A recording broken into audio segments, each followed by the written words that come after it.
Hello and welcome to WGTC Radio, the official podcast of entertainment website. We got this covered. My name is Sean Chapman, and with me is my special co-host. Please introduce yourself to the internet. Jonathan Lack. Yes, and we're here to talk about stuff. It's a very action-packed episode today. I'm really excited. There's a lot of stuff to talk about. Thanks, Sean. Yeah. So, do you want to tell the kids why you're doing the intro? Because Jonathan has lost his capacity to host this podcast. This is like the third or fourth time we've tried to start this episode. So I just thought I'd take over, since I can do this better than you anyways. And you actually did. I think you're doing this from now on. You were way better at that. So this is the Sean Chapman podcast. Welcome to the first inaugural episode. Can I still be here? Yeah. You can be my occasional special guest if you want to. Okay. Sounds good. All right, so what are we talking about today, Sean? I mean, okay, so we've got lots of stuff. I mean, there's some video game stuff came out. Batman, obviously, we both played some of it. You finished it. I've been doing a lot of the side stuff. And also, Halloween's coming up. But you didn't do your homework for the Halloween episode, so it's like, we might mention Halloween stuff. And we were going to talk about The Thing and possibly Infected or whatever that new movie is. Insidious. Okay. I can't remember the name of it ever either. Okay. So don't worry. Would Infected be as apropos a title? Sure. Yeah, it's just as sort of vague and pointless as Insidious is as a title, so. Okay. Well, in any case, didn't get around to watching those. Busy week. Had to play Batman. I am happy with my life choices. Yeah. But in any case, that's what we've got. Let's start with sort of the random stuff. Okay, sure. So what have you been up to, Sean, since you're the host? Yeah, I mean, I've been, just mostly playing games like that's... I watched Gravity, and we'll talk about that in a little bit. But in terms of video games I've played, I've been sort of like picking away at Splinter Cell Blacklist for the last couple of weeks, and I finally finished that. That game is pretty awesome. Like, the story is nothing really to write home about, but in terms of the gameplay, I think it's really, really well designed, and like that game is just exactly what you want from like a AAA blockbuster game. It is like the big budget movie of video games in like every way possible. That it's just really well polished. Like the writing is functional, the acting is functional, but it's like the action is awesome. And in terms of it being a video game, it gives you huge amounts of choice in how you want to play it, and that's exactly what I wanted from it. So, like if you're this is sort of like a slow thing for you, like you don't. If you're just kind of looking for some random game to play, I highly recommend Blacklist. Or if, it's on sale a couple of months from now when there's sort of a video game drought, I definitely recommend picking it up because it's definitely a fun game. Cool. Yep. And then other than that, there's another little game that I've been playing called The Stanley Parable. And this is sort of my, weekly, what weird random indie PC game has Sean been playing moment of for this week. It's The Stanley Parable, which is a game that it's based on, or it's more or less like an expansion and standalone version of a Half-Life 2 mod that got made a couple of years ago that I never played that mod version. But the game is basically, it's kind of like a satirical essay in video game form of like about sort of like the struggle that every video game has between the linearity of design and narrative and then like the players need to have some sort of like choice aspect. Like Blacklist is a good example of this, of like Blacklist does a really good job of like walking that line between giving the player a lot of authority and choice in how they want to play the game, while also keeping the game scripted and linear enough that the player doesn't feel like they're lost or their actions are meaningless. And Stanley Parable sort of takes a very like satirical look at that by having basically you play as Stanley, who's this office worker who one day all the other people in his office have mysteriously disappeared. But that's kind of like pointless to what the game actually is. What the game actually is you're a guy named Stanley, you're in an office, you're looking at a computer, and then this really funny British narrator guy starts narrating what you're doing and then what you're supposed to be doing. So he like tells you, oh, Stanley noticed that there was nobody in the office, so you've decided to go to the boss's room to find out what was happening, and you're walking down the hallway. Eventually you come to a room where there are two doors, a door on the left and a door on the right, and then the narrator tells you, and then Stanley entered the door on his left. But you can go into the door on your right if you want to, and then the narrator starts reacting to all those actions, and it takes to you like this game just takes you to all these ridiculous places, and like probably only 15 minutes is like an average sort of playthrough of the Stanley Parable, but there are just like dozens and dozens of different endings, so you just sort of like keep on replaying the game and picking different little like alternate pathways to reach different endings, and it's astoundingly funny, and it's really clever, and it's got sort of a like Hitchhiker's Guide sort of feel to the humor. Oh, nice. Yeah, which it's it is, especially if you play a lot of video games and you like to think about video games in sort of like an intellectual, like academic sense. This game is especially funny, but I think it also, the humor works on its own, just like that sort of, you're sort of fighting against the narrator, and that's always great. So yeah, that's pretty cool. Yeah, I highly recommend the Stanley Parable. It is fucking awesome. Where can they get it? Steam. Like, it's a fucking PC game, guys. Okay. So go to your PC game places online. Like, you can pick it up on any digital distributor online, I'm pretty sure. So right. This would also be a good game for a Steam sale. It's a perfect Steam sale game, I think. So yeah, sounds fun. I'll have to pick it up sometime. Yeah. All right, so that's what you're up to. Yep. We'll talk about movies in a second. Okay. I'm going to talk about games just while we're on this, because what I've been playing recently, I played Batman. We'll talk about that. But I've also, my weekend was basically going back and forth between playing Arkham Origins and then playing more Pokemon. Mm-hmm. As you know, I've been playing Pokemon Y. There's nothing that goes better together than Batman and Pokemon. It's just but then you start peanut butter and jelly. Then you start to mix them up, and you get really... I choose you, Robin! Well, and actually, this is a funny story. I had a night this weekend where I had insomnia, and when I have insomnia, I start getting really loopy at night, because I'll be lying there in bed, I physically cannot fall asleep, but I start dreaming while I'm awake, and it became a mixture of a Pokemon battle and Batman in my dream that I was playing, and it was so surreal, because I would send out Batman, and he would take, Squirtle and beat him to death. See, in my mind, it's Batman and Joker having a Pokemon battle. That's my mixture of Batman and Pokemon. Joker used laughing gas. Yeah. It's super effective. I think Joker would only use Magikarps, and that's it. That's what his Pokemon team would be. I did finally find the guy who only used Magikarps. Yeah, that is in this game. There's only one of them. I feel that's every single Pokemon Fisher guy. Right. Hey, let's have a fight. I choose you, Magikarp. I choose you, Magikarp. I choose you, Magikarp. It is so great, the animation they have gone with for Magikarp in 3D in this game, because he's lying on his side, belly up, he's dying, and just kind of, squirming there. Yeah. And you feel, I just had my Pikachu and was shocking this Magikarp to death, and it was it feels so disgusting. It is great because it's because I've seen that animation from videos I've looked online, and it it gives you the feeling why am I even fighting this thing? Why do I even need to use Thundershock on it? It's just going to die. If you just leave it there, it's going to drown in air. It's right. Why am I even fighting this fucking thing? Exactly. But anyway, I want to give an update on Pokemon Y because, there have been times this year where it's Grand Theft Auto 5 being a good example, where my first week of play, I was pretty enthusiastic, and then second week of play, less enthusiastic. Yeah, it's Grand Theft Auto. It's the Grand Theft Auto / Beyond Two Souls syndrome of modern video games for you. Right. Pokemon Y is such an opposite trajectory, it's amazing. Where I started out feeling fairly positive, and I expressed that on the podcast last week, and at this point, I'm just in love with that game. I am so impressed with what they've done with Pokemon X and Y. It is a just incredibly good game, and...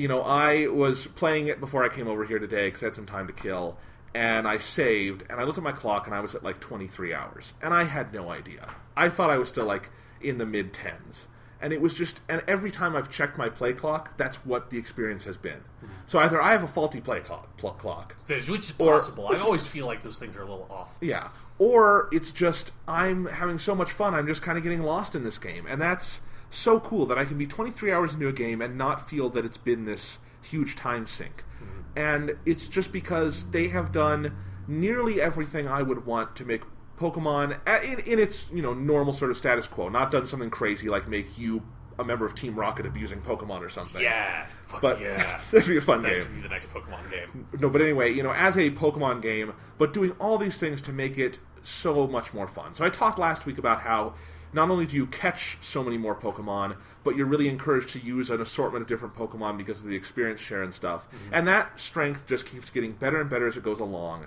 And my only, major complaint with the game is that I wish you could have 12 Pokemon instead of 6 on your party. Because there's so many Pokemon I want to use, and it's kind of a Sophie's choice a lot of the time between That's probably a bad comparison. Yeah, it's not a Sophie's Choice. It's just a silly video game, but it's kind of just like, maybe not so much. No, but it's like, and sometimes I find myself going to the PC at the Pokemon Center a lot and flipping them out, and I have a Pokemon like I use for surf and surf scenarios, which are not extensive in this game. There's no part where you're going like on a 9-hour surf quest, but in that case, I'll get that Pokemon out, have some fun with it for a little bit in the surf sections, and then go trade it out for another Pokemon I want to use on land.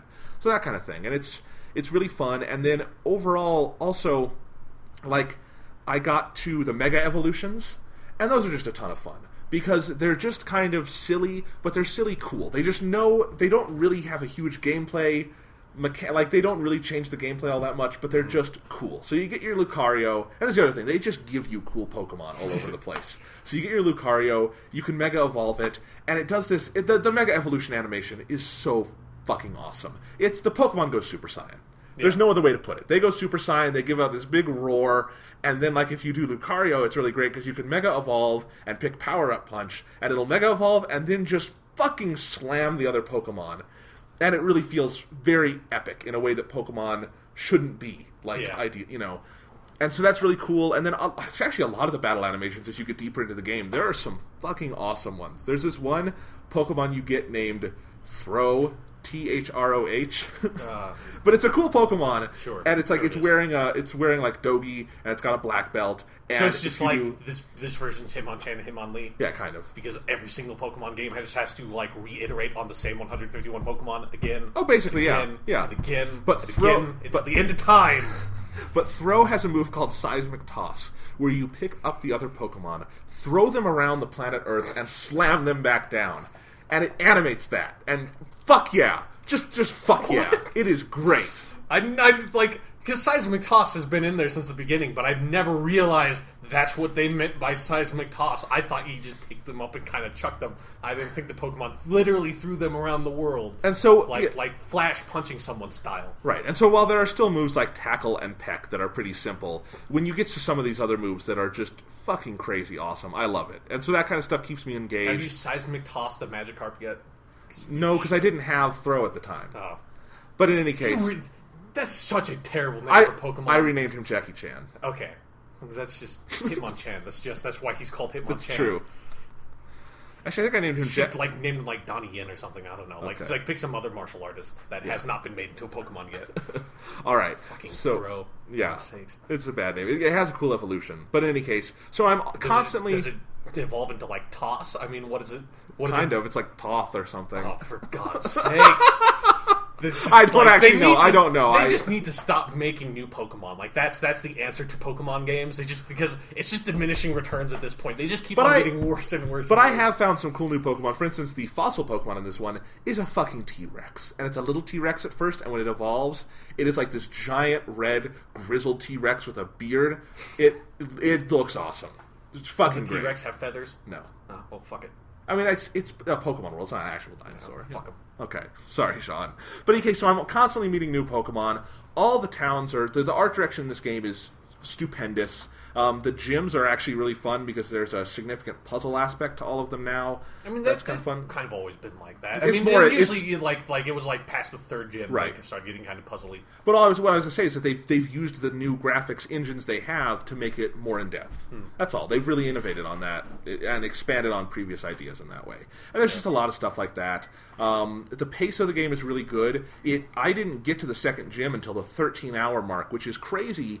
And I would think I would hate that because that's a long time to be going between. Yeah, that sounds frustrating. Like that just to me, it was like in Pokemon speak. That sounds like you spent 8 hours in a cave. Like that's what it. And it's not. There's one cave in there in that period, but it's really cool because it's a totally different than they've done before. It's like this sort of behind third-person view, and you don't there's not random encounters. You kind of see where they're coming up, the Pokemon on you in that cave. And there's a lot of cool art direction with like gems that are like flashing in these sort of mirror aspects of the cave. It's actually really cool. It's like a maze, but you really have fun going through it. And there's another cave later later, that is more like a traditional Pokemon cave, but it's much shorter, it's not confusing, and it's just a lot of cool art direction and Pokemon to fight. So I like that stuff. I like these things.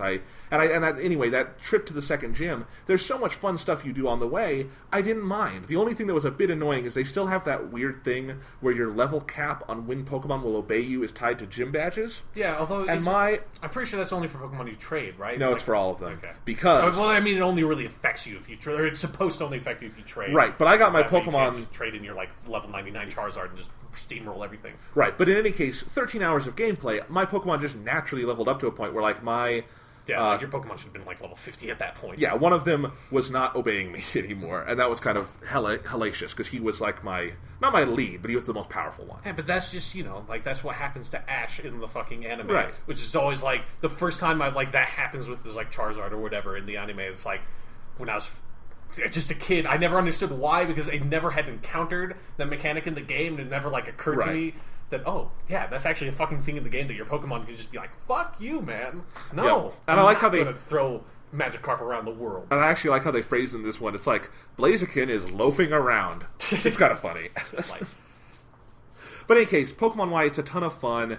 If you've been on the fence about getting it and you have a 3DS, I don't think it's necessarily worth going out and buying a 3DS for. But if you want to play a new Pokemon, this is so great. It is the best Pokemon game I've ever played. It is so much fun. It is so addictive. I lose myself in this game, and that's cool. I really am having fun with it. And I only pay 60 to 70% attention to it. I will often have a podcast on. It's a Pokemon game, so it's when you're in the fights, it's right. Whatever. But at the same time, I'm having fun with it, and it is what it is. But it's a ton of fun. I really, really like it. So, the other day, my brother and I, he's up at college, and we met up over the weekend, and we traded a bunch of our Pokemon, and that was just fun because we haven't done that since the days when you had to do fucking link cables and shit. And days when it was real, motherfucker. You had to fucking trade Pokemon. I know, and we were trading back 30 or 40 Pokemon. It was crazy, and it was just kind of fun.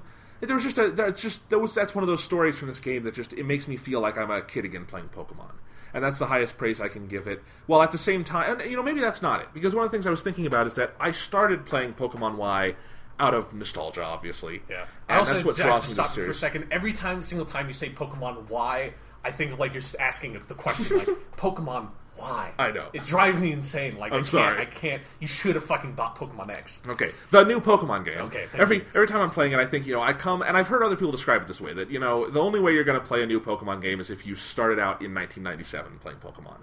And that's probably true for me coming to it, but at this point, it's not a guilty pleasure. It's not a nostalgic pleasure. It's just a good game. Mm-hmm. And I'm having fun with it because it is a good game, a solid game, and a really fun one, and an infectiously fun one. I also should tell you about Team Flare. Oh, okay, so you encountered the terrorist team. This is the thing that's kind of funny, is that Pokemon X and Y are huge leaps forward in so many ways, and yet the evil terrorist team is by far the worst in any of the games. It's Team Flare, and they're these guys who dress in fancy red suits, and their entire goal is to make the world fancy and eliminate everyone who isn't like them. Oh, they're the cricket men from Life, the Universe, and Everything. Yeah. They're the fucking fashion police. Yes. Oh, God. What the fuck? What the fuck? And today for some reason, they shut down the power to Lumio City, and I had to go into a power plant and fuck with them, and it's the stupidest excuse for a team, and it's the most blatant thing in Pokemon X and Y that is, we did this in previous games, we need to keep doing it. Yeah, it's one of those things that really bugs me about, sort of Nintendo game design in general, is that, they just have these ancestral tropes that don't necessarily need to be iterated upon, but for some reason they've latched onto all of them and iterate upon them for every single release. It's you don't have to have the cave every single time. You don't have to have the terrorist team every single time. You don't have to do the fucking cut and surf and fly and rock throw and all that shit every single time. It doesn't have to be like that. You just keep on making it like that. For God's sakes, it doesn't even have to be gym badges. For God's sakes. Yeah. It's not an integral part of the game, but for some reason, every single time they do it. It's you don't have to have a fucking fire, grass, and water starter every single time if you're clearly having trouble coming up with good ones. just I have think outside the box. I should say I have abandoned my starter from this region already. Yeah. He's gone. He's in the Pokebox. To me, that's such a sad thing. That's the sad state of new Pokemon. Is like the new Pokemon sucks so bad you don't even want the starter anymore. But this is what bothers me, is that there are legitimately cool new Pokemon they have. And so like Throat. why... Yeah, well, okay, he needs a better name. But other than that, I like this Pokemon. I like some of the other ones. Why did that... Like, it seems like the 3 worst Pokemon in this game are the starters. Yeah. And they just suck. And they look terrible. Like, the one I picked was Chespin, because he looks kind of cool. He's like, a chipmunk or something at the beginning. Yeah. Whatever. He looks kind of cool. But then he evolves into Quilladin, which is the dumbest looking Pokemon. And then he evolves into an even dumber looking Pokemon. And I'm like, you're going in the box. You're never coming out. Voltron, you come with me for a while. Like, the worst one of those starters to me was like Finnegan, because I legitimately really like the way Finnegan looks like the first evolution, or like the first version. Is like, oh yeah, it's a Firefox. Like it's cool. It's a web browser. Yeah. And then like you see its evolution, it's like, what the fuck did it turn into? And then it like evolves again, and it's like, what is this thing? It's like it becomes bipedal. It gets a fucking stick is coming out of its tail. It's got massive ear hair. It's like, what happened to this goddamn Pokemon? It looks, oh my, yeah, right? Like he just brought up an image. It looks so dumb. It's so fucking dumb. And the first one looks so cute. It's like, oh. I would, yeah, and that's the thing, is if I had known better, I would have just kept my Chespin unevolved. Yeah. And if I would like to get a Finnegan someday. I'd like to take that Pokemon around with me. I just don't want Braixen or Delphox. Yeah, like the fucking God. And then like I realized also later that like the Pokemon I wanted Finnegan to evolve into was just Ninetales. Like, I realized they've already done it. Vulpix already is the Firefox, and then, like, for anyone who knows something about, like, Japanese mythology, like, the nine-tailed fox is a big, or, like, multiple-tailed foxes are a big thing, but, like, the nine-tails is, like, an, like, ancient fox that's, like, really smart and stuff, and it's a really cool, like, mythological creature, and Ninetales is that. That's just what I wanted Finnegan to be, so it's, like, maybe if I ever play Pokemon X, like, I'll just evolve a Vulpix and, like, get Ninetales and just pretend that my Finnegan became a Ninetales. Right. Just say that was my starter. Yes. So I can be proud of it. Alright, well, enough time on Pokemon. There's never enough time on Pokemon. Alright, Sean, you saw a movie. Yes. And this is a relevant movie because it's a massive hit, unexpectedly, pretty cool. What did you think of Alfonso Cuarón's Gravity? I really liked it. Like, I don't think I liked it as much as a lot of people. Like, I would say the visuals and, like, the direction and the cinematography and the special effects are fucking phenomenal. Like, there's no complaint whatsoever. Like, as like, visually, it's one of the most astounding movies I've ever seen.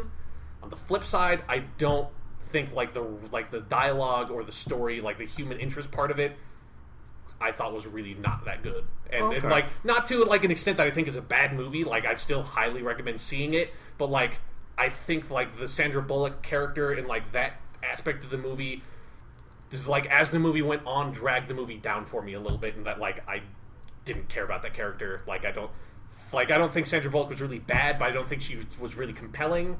I really liked her, but.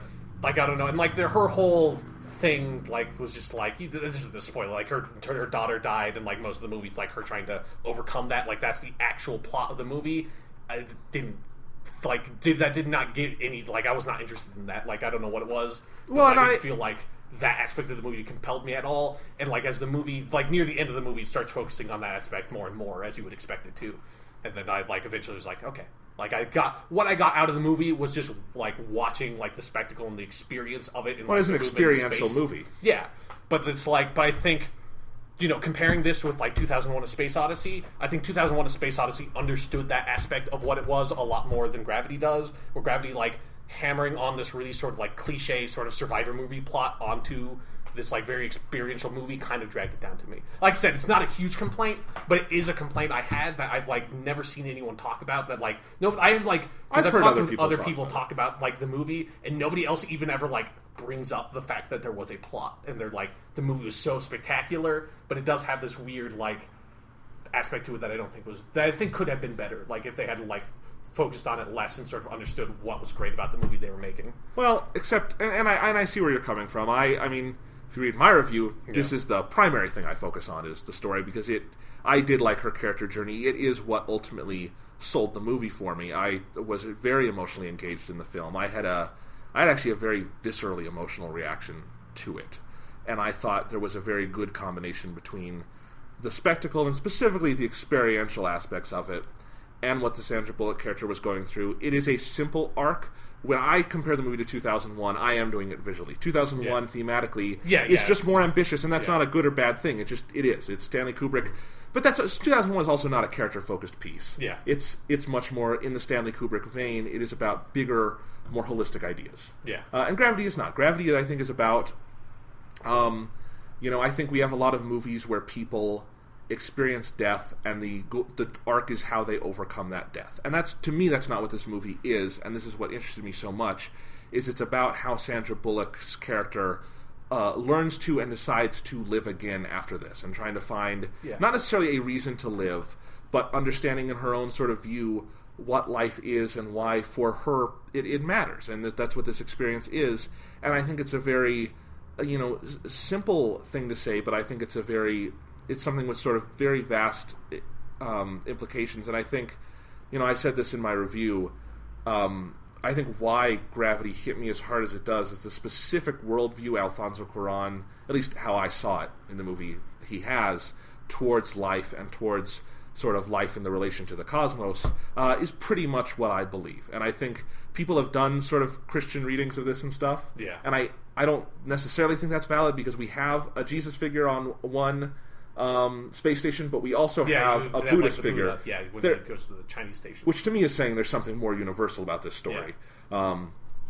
And overall, I think it's about that, my personal interpretation of the movie was, and why this story is told in space, and why it has to be about her sort of coming to sort of encountering the eternity of the cosmos, the enormity of it, feeling that absolute dwarfism of being dwarfed by, literal eternity around you and all this stuff. And then sort of realizing that, I think this is what the movie's sort of saying, is that it's very easy when we have horrible things that happen to us, like a death, or when we compare ourselves to the just enormity of the world around us and the cosmos around us, and how much, death and non-life there is out there, because they open with that text, scrawl that says life is impossible in space, which is another, obviously major thematic point in the film. And I think when you compare yourself to that, it's easy, as Sandra Bullock's character has become, to be very jaded, become very sort of down and depressed on these things. And ultimately, what I think she realizes, what I think I believe very strongly, is that life is cool and life is amazing because that's all we personally have, that's all we personally perceive, that's how we see all these amazing things, this enormity of the cosmos and all this. And so, you can kind of choose to view it as we are small and insignificant and nothing, or we are kind of, or you personally are kind of really big because this is all you know and this is all you are, and that's everything. And that's kind of what the movie is to me, that there's a lot of birth and rebirth imagery in it. That's the kind of visual arc metaphor of the entire film. There are specific shots, but I think the entire trajectory uses those metaphors. So that was kind of my interpretation. I'm completely 100% in with you with that interpretation. I just was not invested in the character at all. Fine. I agree that's what the movie's saying, but it's it couldn't. Well, especially there's one thing about Sandra Bullock's acting in the movie that it's just a really small detail, is I don't think she's good at talking to herself. There's a way people talk to you, and I'm fucking expert at talking to yourself. And there's a way that people talk to themselves, that their voices, it's a subtle difference that you can just tell that they're not addressing anyone particularly. And it felt to me like Sandra Bullock was did not have that. It felt like she was talking to someone and not to herself. It's just, I can't quite describe it, but it was something that's I could not buy about the performance. Well, and since most of the movie is her basically, and then also her dialogue when she's talking to herself is just really I was she has fucking basically one-liners in the movie that are feel really out of place. But well, and I didn't have that reaction, but it is these are things we're describing that either it hits you or it doesn't. Yeah, exactly. And it's really simple as that. I thought Sandra Bullock was really good. At the same time, one of the things I thought was interesting is, as much as I thought Sandra Bullock was great, this movie went through a bunch of different casting permutations. At one point, it was Natalie Portman and Robert Downey Jr. And I think what's Robert Downey Jr. It's I assume is George Clooney, right? Because there's no other real character. That'd be that would be really different. Yes. But the thing is, I think the movie is kind of set in stone, and the actual person in the part isn't necessarily as important, even though I think if you didn't have someone doing as good as work as Sandra Bullock, in my estimation at least, the movie wouldn't work for me. But yeah, I think that would have been interesting. And yeah, I mean, I think there's evidence of that like, I wouldn't say the movie didn't work for me, but it didn't work as well because I didn't like Sandra Bullock's performance. Well, yeah, totally. So obviously, like, that character is really important to the movie. Yeah.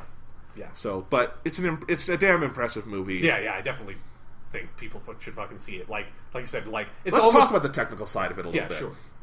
I think the biggest thing this movie does for me, and I wrote about this in my review, is that film language is so fucking set in stone, especially in terms of how we edit.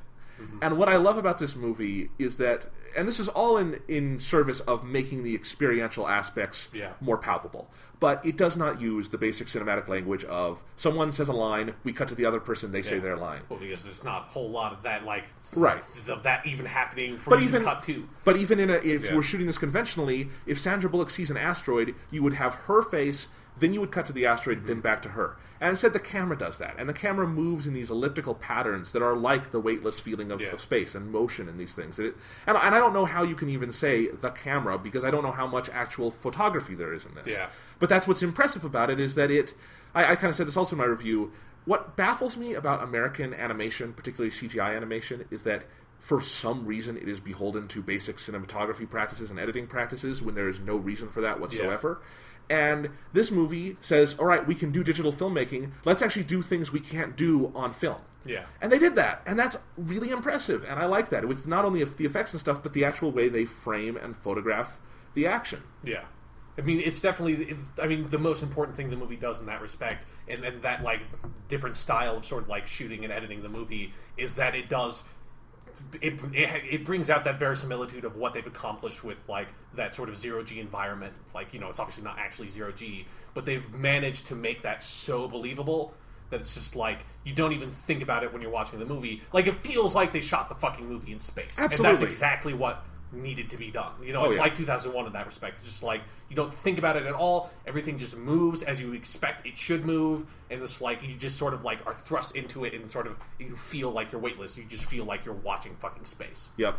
And I mean, the level of detail is so extreme that there are even things where if you've seen a space documentary, like an IMAX space station movie or something, you'll notice that the tethers that attach them look really fakey in actual space photography because of the weightless effect on them. Yeah, because it's like, they kind of looks like they should sort of, like, be rounder, but it's like, because of the lack of air pressure, they're sort of, like, just sort of flat. It's really weird, And they replicated that in Gravity to such an extent that you look at it and you're like, that doesn't look realistic. Oh, wait. Yes, it does. Yeah. Because that's how things look in space. Yeah, but her hair wasn't floating when she was in zero-G, so that's bullshit. Just so you know. Okay. Yeah.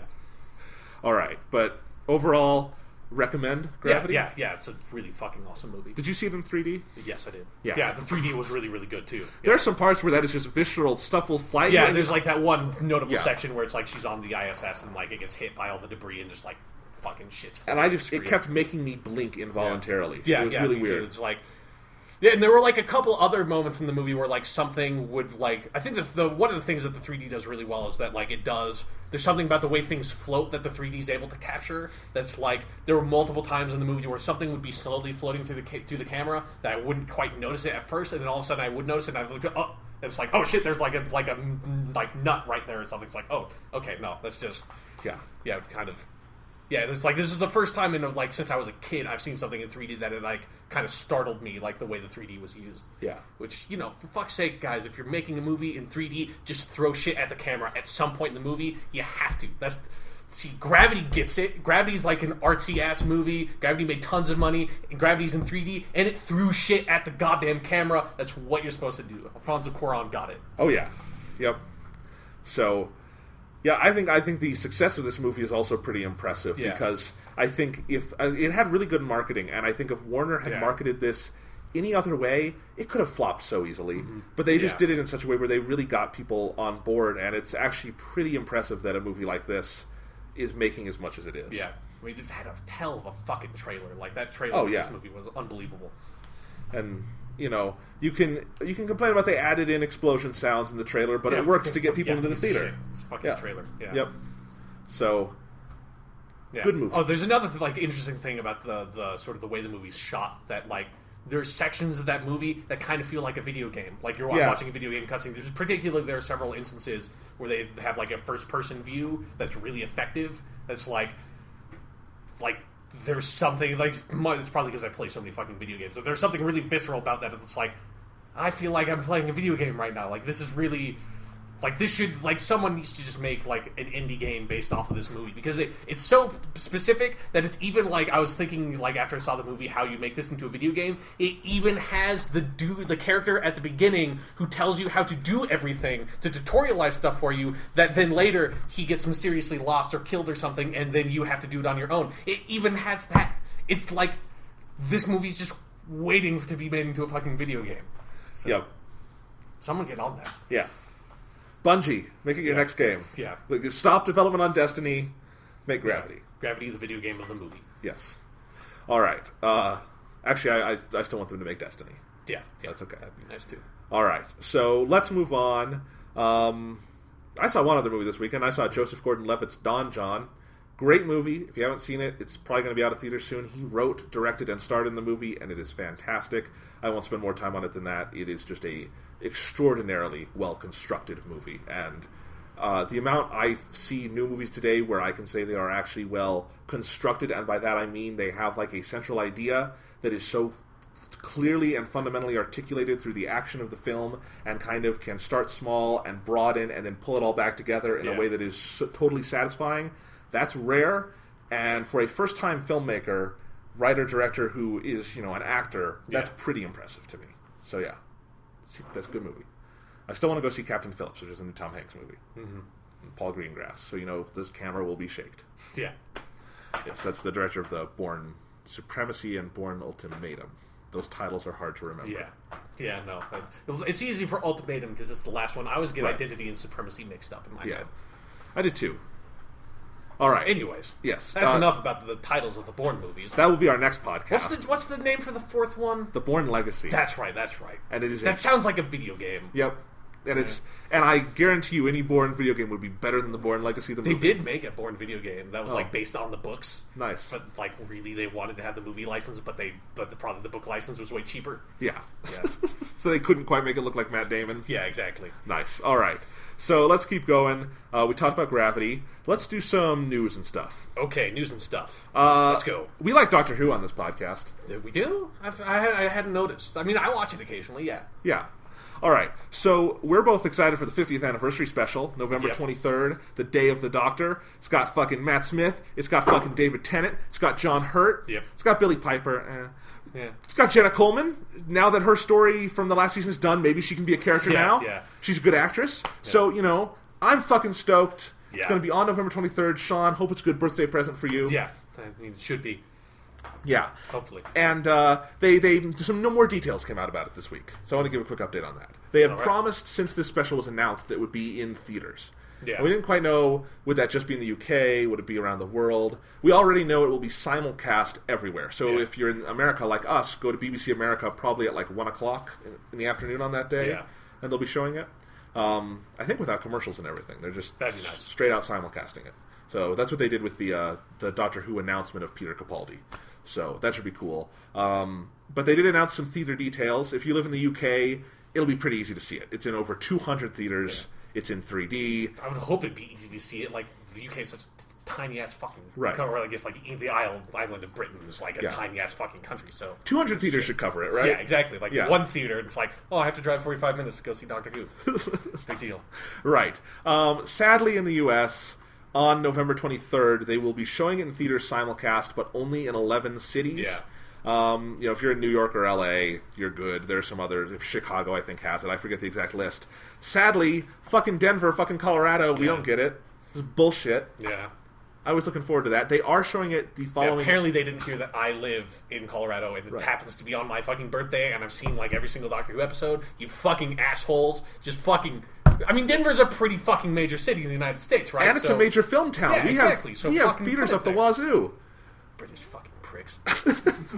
But they will have it on Monday, November 25th at 7 p.m., pretty much wherever you want to see it. Yeah. Again, in 3D. I know I'm going to go to that. Yeah, that's not my birthday. So I know, it sucks. It sucks. So, like, when we talk about it on the podcast, we will only have seen it on our fucking TVs. Yeah. We won't have gotten to see Doctor Who on the big screen. Yeah. With, the Doctor hopefully waving his sonic screwdriver at the audience. Yeah. That has to happen, right? Yeah, exactly. But hopefully it's both Matt Smith and David Tennant doing it. Yeah. Because we're going to have the good old blue sonic screwdriver back for this episode, hopefully. All right, so, so that's a little disappointing. But, yeah, you can go online. It's through Fathom Events, so you can go to their website to get tickets. I'm going to do that pretty soon. Yeah. It's our Thanksgiving break, so I got time to go see that Doctor Who movie sort of thing. Yeah, when I went and saw Gravity, there's actually a trailer, like not a trailer, like a teaser that ended with, cool. "Oh, hey, you can go see this in theaters on the 25th." And I was like, that's not my birthday. I know. I didn't see a teaser, but there was a poster in my local theater, and that was pretty cool. Yeah. I actually really like the Day of the Doctor poster. Yeah, me too. I think it's neat. So, I'm stoked. It's missing one thing, though, and that's Rory's head just pushing out the side and smiling at the camera. That should be on all Doctor Who art from now exactly. on. I was in a Barnes & Noble the other day, because that's the only place you can see Doctor Who DVDs. Yeah, for whatever, it's so weird. It's such a weird place to have Doctor Who DVDs. And I saw the 7th season DVD, and I picked it up, and it's even worse in person. When you can look at the Rory head, and he's just like, "I'm Rory!" sticking out. Yeah. Molesting Amy somehow. Yeah. I don't know. So yes, I think right behind John Hurt, because that's a really dramatic image on the poster. There's just be Rory sticking out. So that'd be great. All right, so the other thing I want to say you should look forward to on the 23rd is Sean and I have talked about this. We are going to record a special Saturday bonus podcast at WGTC Radio. It'll be out hopefully midnight on the 23rd, so you'll have all day to listen to it. It'll be our Doctor Who 50th anniversary celebration podcast. Yeah. And we've got a lot of ideas for it. We're just going to basically distill all our love of Doctor Who into this one ultimate Doctor Who episode. I think it's what this podcast has been building to. Yeah. All roads lead to this, And so then after we do that, it's like we can just shut the podcast down because we're done, right? Right. No. And then, we'll talk about Day of the Doctor on the normal week's podcast, like next week, or maybe later. We'll see when we can talk about that episode. But really, we just wanted to put an episode out in the world that will celebrate this show we really love. Yes.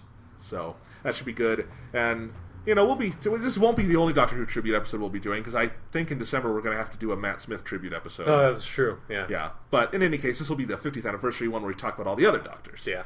And stuff. All right. So that's our Doctor Who plans.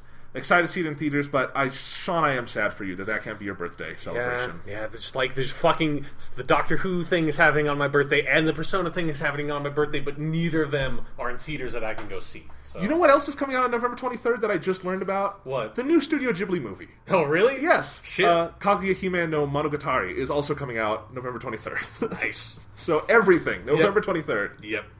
All right. Maybe I should just try to fly to Japan and back to England, then to England, and then back here all on my birthday. See if that's even possible. With time zone differences, with time zone, I might be able to. You could see Doctor Who and Persona 3 the movie. Just keep flying around the world, and it'll be my birthday forever. I think that's how time zones work, right? Something like that. All right, so that's the Doctor Who news. That new Blu-ray box set is coming out soon with all 7 seasons. Yeah, hope I can get that at some point. Talk about that. All right. So, what do you want to talk about now? There's been some internet rumors you want to cover. Yeah. The internet. It was just over this weekend. The internet went fucking crazy. Just on NeoGAF and Reddit in particular, because those are the forums that I kind of browse. And Reddit's kind of like a forum, but so one of the major things that sort of started coming out was Adam Sessler and I think Arthur Geis, he's a Polygon editor. Both of them started making really vaguely apocalyptic tweets about just something is happening. It's Adam Sessler in particular said something vaguely about some video game something was going to happen that was going to seriously affect his job and stuff. It was everyone just started going crazy speculating about what it could be. Oh man, this is crazy. The world, video games are over, guys. Let's get out. And the world's ending, and then it just sort of came out. Adam Sessler was it's basically, I think they never 100% confirmed it, but it basically sounds like they're not getting PS4, or at least Rev 3 is not getting PS4 pre-release things quite as early as they would want, and so it's going to be hard for them to get everything they would want out the day the PS4 launches. So it was oh, that's not the end of the world. That's that's an issue for you guys as a business. It doesn't affect anybody else. Just so we're not misconstruing anything, one of his key tweets, to quote it, is actually, "My concerns are about my livelihood being dramatically affected by corporate decisions." Yeah. So yes, vaguely apocalyptic. Yeah, so it was like there were early other ones that it was like, just felt like, oh my god, like this is all ending, and then it's like, okay, no, like this is not that big a deal. It's just an example of like, obviously, like it's a really important decision for Adam Sessler and Rev3 Games is like as their business, but like if people should just be cautious when they use Twitter, especially if they have a lot of followers and they're an influential person in any sort of industry, because if you're really vague with something, people are going to take that and run. Like, there's all the stuff about, like, oh god, the fucking PS4 is being delayed, or it's like, oh no, the Xbox One isn't going to function when it comes out. Like, just like the craziest fucking, because everyone was trying to come up with just like, what could this be? Or like there are a bunch of rumors that were like, YouTube's not going to let anybody monetize video game reviews at all. And it's like, this is crazy. And it's like, okay, though, this is just like, I don't know, this doesn't seem like that huge a deal. For the record, We Got This Covered is not getting review consoles at all. Yeah, where the fuck is my PS4? Right, I am reviewing the PS4 for We Got This Covered. When you, over that weekend, you will be able to read my text review, but I am getting it from Amazon November 15th. Yeah. So have you made really vague apocalyptic tweets about that? Because you should. No, I do think, if any video game people are listening, We Got This Covered. We're pretty fucking big now. We have several million hits a month or something like that. It's a lot. So if you want to send us stuff, we'll review it. Yeah, I would not say no to PS4. Right. Yeah. So I'm just saying, but I think it's this is just a thing where I think there's been a problem. If you want to know some of the backdoor politics behind this. Video games are much more difficult for press to access than movies. Movies are actually, it's pretty easy to get on a press list. You go see the films, you review them. They're usually shown in a good amount of time. All that stuff. You get, I'm on the screener list, so when I miss movies during the year, I'm getting DVDs right now from all the guilds and stuff, that go to the guilds and critics and whatnot from the studios to catch up on stuff. So it's very easy for me to be a film critic and catch up on movies and review them. It's much harder with games. Hardware, only the biggest sites get it. Yeah. Video games, it is really difficult to get review copies in time sometimes, I know. Often, there's some studios are better at it than others. Oftentimes, review copies will come to us, I know, as to some of our critics day of. Yeah. And stuff like that. So, and I understand video gaming is a younger industry. It is tougher to manage those logistics. Yeah, but and then also, like, there's just, I feel like, there's a difference between, like, because, with, like, press screenings for movies are one thing, but it's like, if you're getting, like, an advanced copy of the game, like, weeks in advance, like, there's, like, concerns about, like, shit getting leaked, because that happens that always happens with video games. Like, everything always gets leaked. So, like, I feel like... Right. There's, like, a difference there between, like, seeing a press screening and, like, getting the fucking actual thing when it comes out. Or, like, way before it comes out. Right. And I don't know if I'm necessarily complaining about this. Yeah. It's the way it is. And I know some of our game journalists on our site, I don't write a lot of game stuff at We Got This Covered. I mainly do my gaming stuff on the podcast, and I'm more casual about it. I talk about what I like and want to talk about. But I understand if you're a game journalist, and sometimes it can be frustrating, because it is much easier to do your job if you can get stuff in advance. Yeah. And especially if you're doing, like, video reviews on YouTube, like, you have to have the thing out the day it comes out, or, like, you're not going to get that many views, because, like, whatever, like, came out first is going to start tallying up views and, like, popularity and relevance, and it's going to get listed higher on YouTube, and it's like, anything else that comes out after that is just fucked. And it's part of the rat race I am not too fond of as an internet journalist, and it's why I have been focusing a little more on the podcast recently than written work, because I think it's sometimes it's more fun to just say, Sean, what have you been playing? Yeah. Jonathan, I think that, like, podcast and video content is just a more sophisticated and, like, natural way to do most of the stuff that we do than, like, written reviews and stuff. I agree. But, like, written reviews obviously do have their place, but it's like hearing, like, not just us, but, like, any podcast that I listen to, hearing, like, people talk about, like, and have a conversation about what they experienced is way more valuable, because it's like that's what I want to take away from it, is that conversation, Yeah, instead like of just, like, reading someone's, like, opinion, like, against a wall. Right, like, I really liked our GTA 5 discussions we had. Yeah. And I think you couldn't have gotten that written. Exactly. Because it was just the two of us who kind of, we think very similarly in some ways, but with GTA 5, and even then we had a lot of the same opinions, but it was just the different ways we experienced this and the different viewpoints we have because of that. Yeah. It makes for a more engaging discussion, and probably a more holistically valuable one. Yeah. So text is dead. Get into podcasts and videos. You can get a mic And for video $50. games are done, apparently. Yeah. Let's get out. What other internet rumors have you heard? And then and I don't know how much I want to actually spend on this because like they're all just like I said, they're crazy rumors. But it's like, and some of them might be valid, some of them might not. Like they're fucking rumors. But like I just feel like there have been a ton of ones where like, in particular, there's all this discussion about like what are going to be the resolutions, like 720p or 1080p for Battlefield 4 and Call of Duty Ghosts on either Xbox One or the PS4. And it's like all the stuff about like, oh, like the fucking PS4 version of Call of Duty Ghosts is going to be 1080p, but the Xbox One one's only going to be 720p, and like people trying to extrapolate out from this like resolution conflict of what is going to be like. Is the Xbox One going to be like this horrifically underpowered machine, and the PS4 is going to be like this godly device? It's just like, guys, like this is not one who fucking at the end of the day, seriously. Who gives a shit? Like if it's one thing on a PC game when you're sitting like 5 feet away, like 3 feet away from your fucking monitor, resolution you can basically tell. On a TV, it's pretty fucking difficult. If you're sitting far away from the screen, telling if the game's fucking 720p, like upscaled, or if it's naturally 1080p, or if it's like 900p or some like weird like in between resolution, like for fuck's sake. Who gives a shit? Just calm down. Right, and on your point there, it's if it were just they were going to run these games at 720p, that would fucking suck. Yes, but if they're upscaling it, the Xbox 360 already does that. Yeah, it's not ideal. They should be able to run equally, but everyone calm the fuck down. Yeah, and it also just like this Call of Duty Ghosts or Battlefield 4 running at 720p on either of these machines does not mean that that's going to be like what happens for like the rest of the lifespan of this game. Like most actually of the Xbox 360 launch titles were 720p or sub 720p. Like there's like Halo 3 is not actually 720p. It's a little bit below. Like it's a weird, like it's a really fucking weird resolution. Like there are tons of games that it's like either like actually that 720p or 1080p is not that valuable, and they get like more resources back to do other stuff by dialing down the resolution a bit or something like that.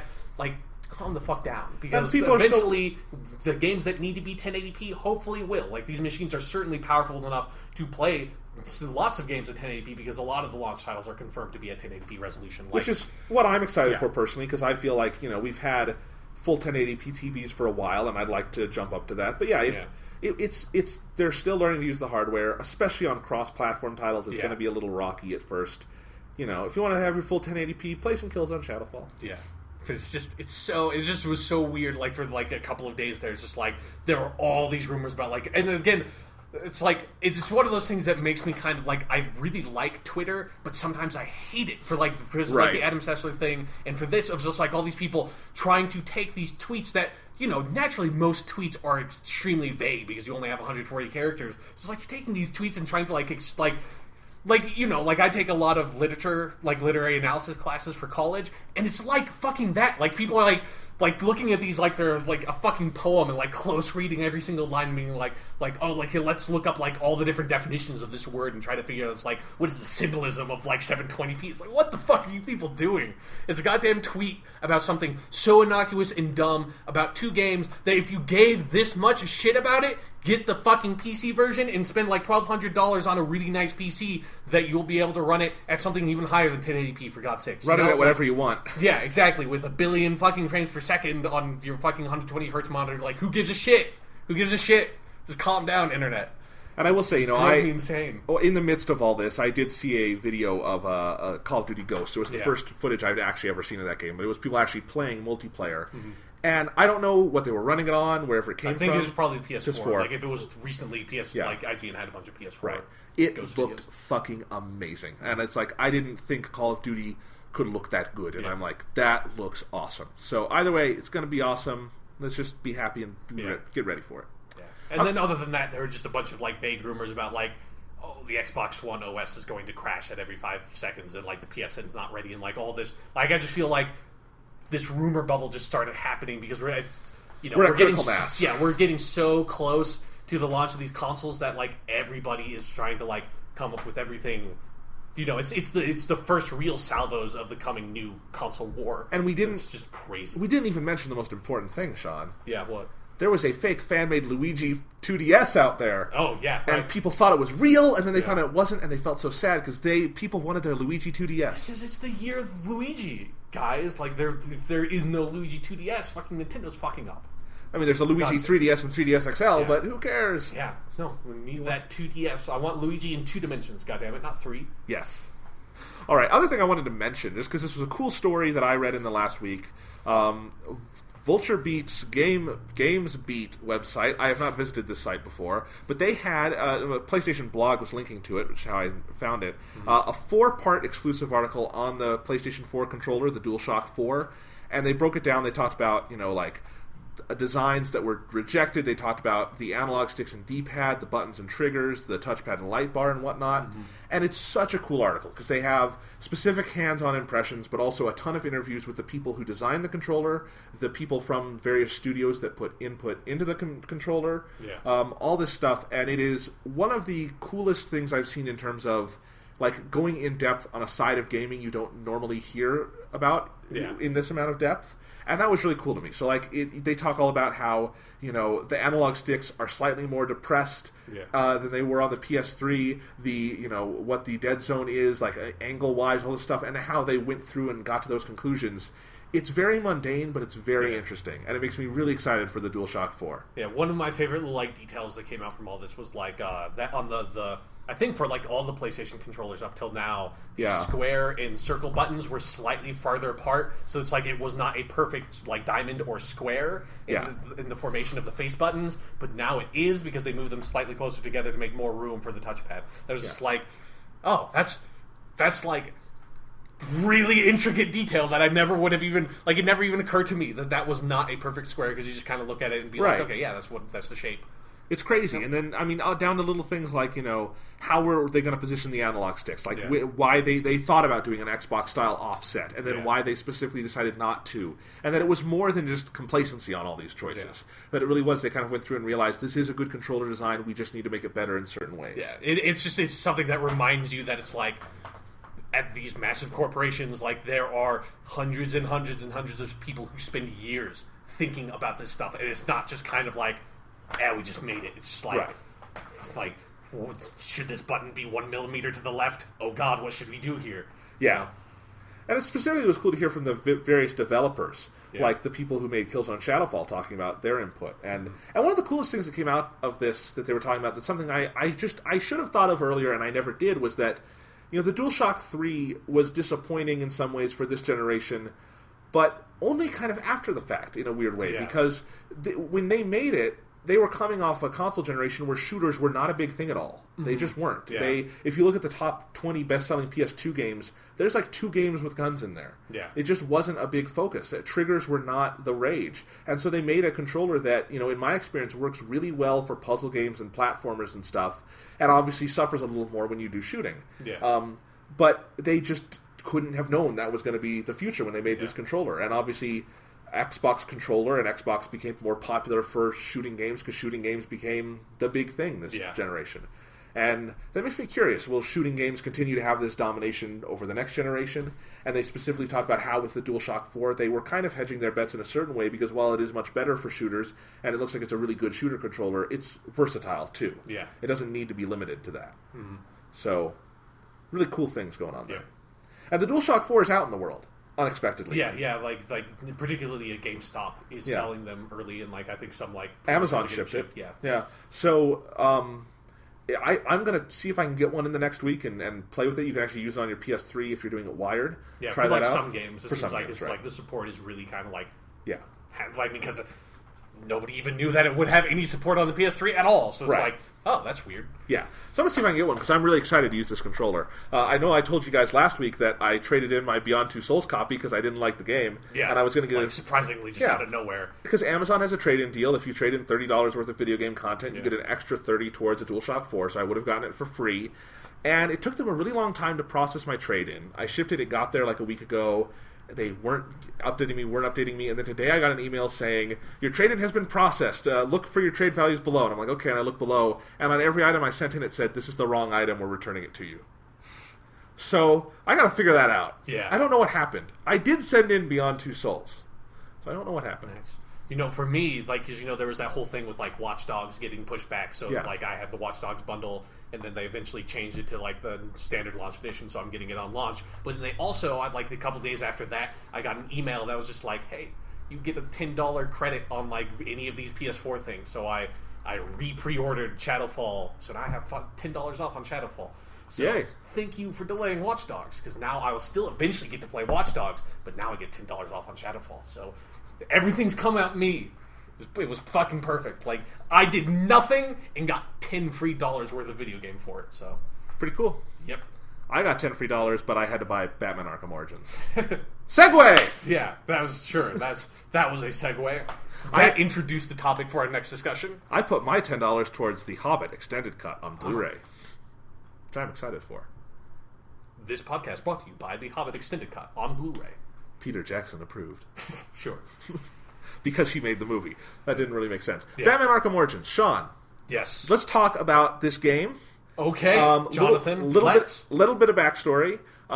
This is the sequel to origin of Batman Arkham Origins. It's the sequel to Batman Arkham Asylum and Batman Arkham City. It's the prequel to Batman Arkham Asylum. Yes. And would it be an understatement or an overstatement to say that these are two of our favorite games ever? I think that would be a statement that would be accurate. Yes, yeah. I agree. I mean, Arkham City was 7 on my list of top 10 favorite games ever. Arkham Asylum, I really love too. We would just between the two of them, I would pick City. Me too. I mean, they are absolutely phenomenal games. I said before, Arkham City is my favorite Batman story, and really overall, they are my favorite Batman experiences because I don't know what it is, but Rocksteady figured out a way in which Batman is to me, video gaming is also almost the ultimate Batman narrative form because you so feel connected to that character and that world. Yeah. And just because they have the time to develop these stories and tell these big, chaotic Batman stories. Mm-hmm. And so those were developed by Rocksteady.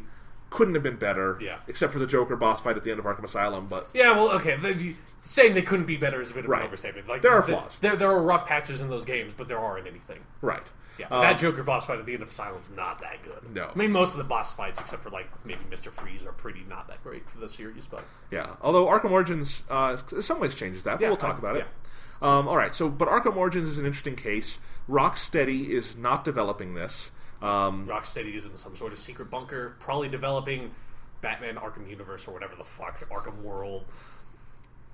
Arkham Between Two Souls. No. Okay. It's Ellen Page as Batman. Willem Dafoe as the Joker. Sure. Okay. Anyway, Arkham Origins, it's developed by WB Montreal. It's kind of similar if you want to think of a comparison, Treyarch taking over Call of Duty every other year. Or it's kind of like BioShock 2 to BioShock 1. Right. Although, in my mind, much more creatively successful. This is what's interesting, is that basically nobody who worked on the first 2 games is on this game. Yeah. It's a totally different studio. Almost all the voice actors are different. I think the only one who carries over is Alfred, still Michael Jarvis. Different composer, all sorts of different things. And but let's hear, what did you think of the game? This could have gone very badly, as the first couple Treyarch Call of Duties were, or BioShock 2. Yeah, I think I've given my thoughts on Call of Duty 3 on the podcast before. Yes. That's not a good game. So what do you think, Sean? You have not finished it yet. Yeah, no. But what do you think so far about Batman Arkham Origins? I really like it. I think, you should say, first off, that's these games, I love these games so much that I play them, I have absolutely 100%ed both Arkham Asylum and Arkham City. That includes all the DLC, 3 starring all the challenge maps for all the characters, getting all the unlockables, I've all the achievements, everything. I've completed those games as much as they can humanly possibly be completed. So I'm playing Arkham Origins, and I'm basically trying to do that with this game too. Of I've kind of gotten, I don't know how many big twists there are, but maybe the first big twist in the story, sort of the first big encounter with the Joker. Let's say that, because everyone knows the Joker's in the game. So I'm not that deep into the story, but I am doing all the side stuff. So that's sort of been what the majority of my playing the game has gone to, and I really enjoy it. I think they've managed to.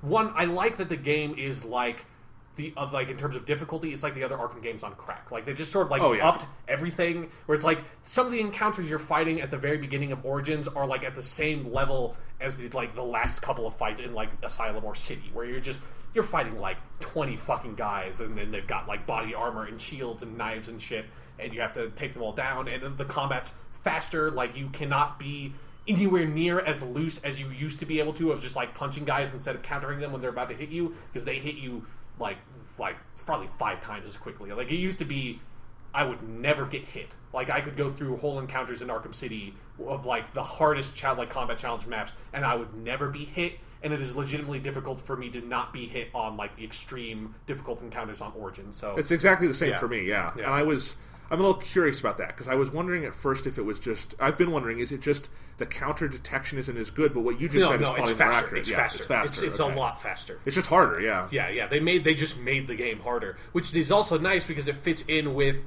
another aspect of the game that I think they did. They're, like, so far, I haven't seen where it all goes, but I think the story is so far really well done in terms of it being this early Batman story. Like, one of my favorite Batman like graphic novels is A Long Halloween, that sort of like takes place right after Batman Year One. So it's like that's another really early Batman story that sort of introduces a bunch of Batman's rogues gallery and how he encounters them for the first time in that like post-crisis DC world. And this has that same feeling of like, this is a Batman who's experienced at fighting the mob, but has no real experience at fighting people who are basically as good as he is. So he still gets surprised, he makes mistakes, he gets his ass kicked, and so he's not like God Batman. He's not Kevin Conroy like Justice League Unlimited. Like, this Batman has been doing Batman stuff since the fucking 40s, if you're going by comic book like real world time.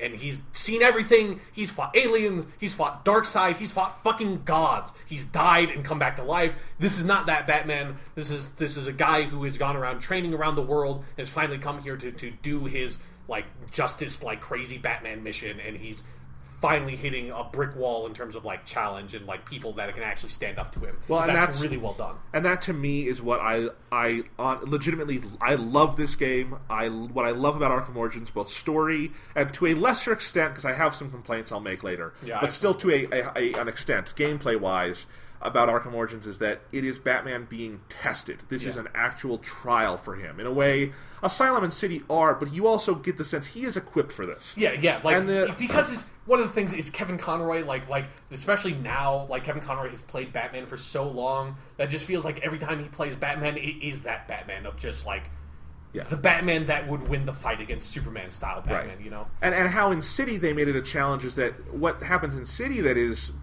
like breaks Batman in that game is it's an emotional haul, and I think Arkham Origins is too, but it's emotionally in the sense of he didn't know this job would be this hard. He didn't know the horrors he would see. Yeah. The specific way they pitch the Joker in this game. Yeah, it is little bit I've seen of the Joker is pretty fucking intense. It's very dark. I mean, he is just on a terror rampage. That's what he's doing, and Batman being.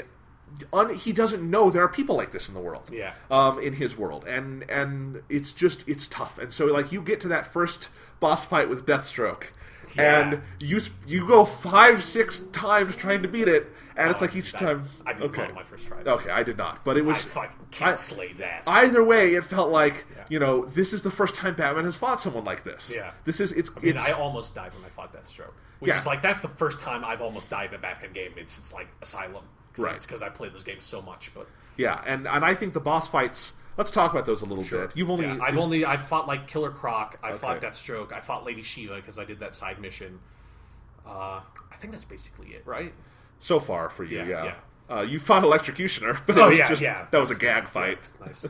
But in any case, I've also done the Mad Hatter. That's not really a boss fight. Boss fight. It's kind of like the Scarecrow levels. Yeah, they the Deathstroke one is very similar to the later boss fights in that it's got elements of like a quick time event kind of battle to it, but I think it's really well done in that respect. Like, because this is sort of a modern trend in a lot of games of like not understanding how to do like boss fights are a weird thing in modern video games because they're largely a hanger on from old school like video game design from like the 8-bit and 16-bit era where like the stories were so simple that all the stories revolved around to basically get to the boss and beat the boss. And now with like how much more advanced sort of stories and the situations and the gameplay mechanics are, like bosses in first-person shooters don't necessarily make a whole lot of sense. And bosses with, or conventionally thinking, like bosses with the Batman fighting system don't make a lot of sense either because the whole fighting system in the Arkham games is entirely based around fighting 10 or more opponents. Like it's all about multiple opponent combat. And so boiling that down to I'm going to fight one guy, you have to rethink the way that combat system works. And the other Arkham games, I never think did a very good job of that, with the exception of the Mr. Freeze boss fight. But that one was all contingent on the stealth portion of the game. Yes. And they did a very good job of like retrofitting that mechanic onto a boss fight scenario. Yeah, and so that's very true. And I think with Deathstroke and the later bosses, I won't spoil who they are, but they get bigger and more difficult than Deathstroke, and it is.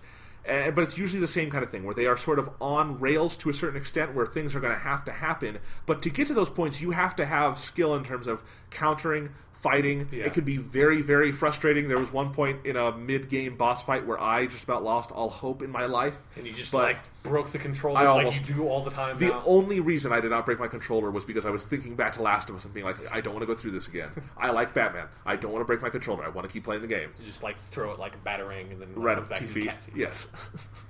In any case, so yeah, and I think but more than anything else, there is a sense of scale to the boss fights, especially later in the game, where it's just staggering. And I think it's amazing to me that I can say this, but even more so than in Arkham Asylum and Arkham City, I feel like I am fucking Batman. Mm-hmm. I am Batman. It's like because I'm in this state of, this is challenging. I haven't seen something like this before. I am caught off guard. The scale of this is fucking staggering.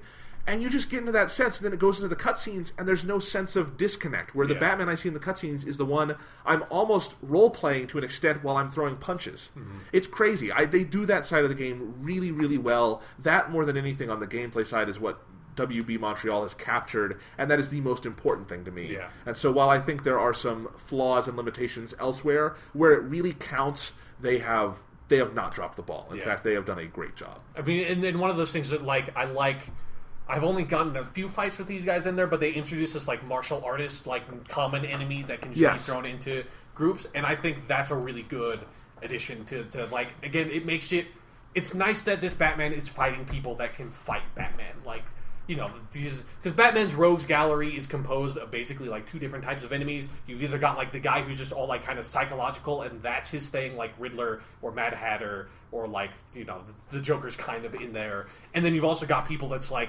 this is a master assassin, this is Bane, this is Deathstroke, this is Deadshot. It's that type of enemy that can stand toe to toe with Batman, or Lady Shiva. And I like that this game now finally is sort of getting how to do this is an opponent that can stand up against Batman. So it's they can counter against you, and then you have to counter their counter, and then they might counter your counter, and you have to counter their counter, or it's you have to double counter their attacks sometimes, and they play with that in a way that it's it feels fluid. The action, for instance, the Deathstroke fight is really spectacular. It's really fucking cool looking. You feel really cool while you're doing it. It's I think they're really well designed in that way, and it's something that I really like about the game. And during the stealth map portions, they've made those significantly harder too. Yeah. Where enemies have they react to the environment more, which is interesting. Yeah, and they seem to be even they feel at least so far, because I've only done a couple of the Predator sections, the enemies feel they are as sort of intelligent. They have their dial pushed up to the extreme challenge maps from Arkham City, where they will fucking go the first Predator map I encountered that I had gargoyles. They went and destroyed the gargoyles almost immediately. So I was okay, so we're starting off at 10 by the scale of Arkham City. We are starting with enemies and encounters that are as hard as the extreme challenge maps, which are harder than any of the stuff in Arkham City. Yes. So it's okay, you have to dial their expectations, and be okay, this shit is serious from the fucking get-go. And I've seen some people make complaints that, it's an artificial challenge, they're just amping it up, but it fits the story to me, and it and it feels, it's something that I actually really appreciate. That it's almost something I wish Assassin's Creed would do at some point, of it's nice because this is it's not one of the mainline games, because it's not the Rocksteady studio making it. So it feels really appropriate that this game is hey guys, you have played the other fucking Batman games. You should be good at these games by now, and just make this game challenging. So make it for someone like me, who I love these games, make it a challenge for me. And I really appreciate, it's something I really appreciate about the game, that a lot of other games that I sort of master the combat system, in Assassin's Creed, and it feels useless, because it's in Assassin's Creed, and kind of with Arkham, I can, since I've played fucking 5 of those games at this point, I can go through any encounter and not be hit, because I played the combat enough. It's not a big deal. I've done this a million times. Throw something new at me, and I think Batman, this game has done that. And again, I really appreciate it as someone who has played those other games to death, that you don't make this game just like I have to get to the very end of the game before it challenges me at all. Yeah. Well, and here's what was interesting. I agree with everything you're saying. When I started the game, I was wondering, should I play this on normal or hard? Yeah, maybe like wavering between those. I ultimately picked normal. I'm glad I did. I did too, because I was thinking, should I do hard because I've played the other two and I want to make it a little harder for myself? Like, I did that on some recent game in a series. I forget what it was. But in any case, I picked normal, and then I was really happy because I was like, oh, they already did that for me. They adjusted it. It's like, okay, like if I had picked hard, I might have been kind of frustrated at this and would have taken me a bit to catch up. Yeah. Because like I haven't played as much, Arkham games as Sean. I've not 100% of everything, but I played a fuck ton of Arkham City. Yeah. And so I still know. It's like, I'm going to go into this fight. I know what to fucking do. Yeah. I'm going to throw my punch. I'm going to counter. I got this. What the fuck is that? Yeah, it's like, okay, my time, the biggest thing is that you cannot just, go from punch to punch to punch to punch to punch. You have to be cognizant of when the enemy's going to attack you. Yes. Because you do not have enough time to just punch out of his attack range. You have to fucking counter. Yep.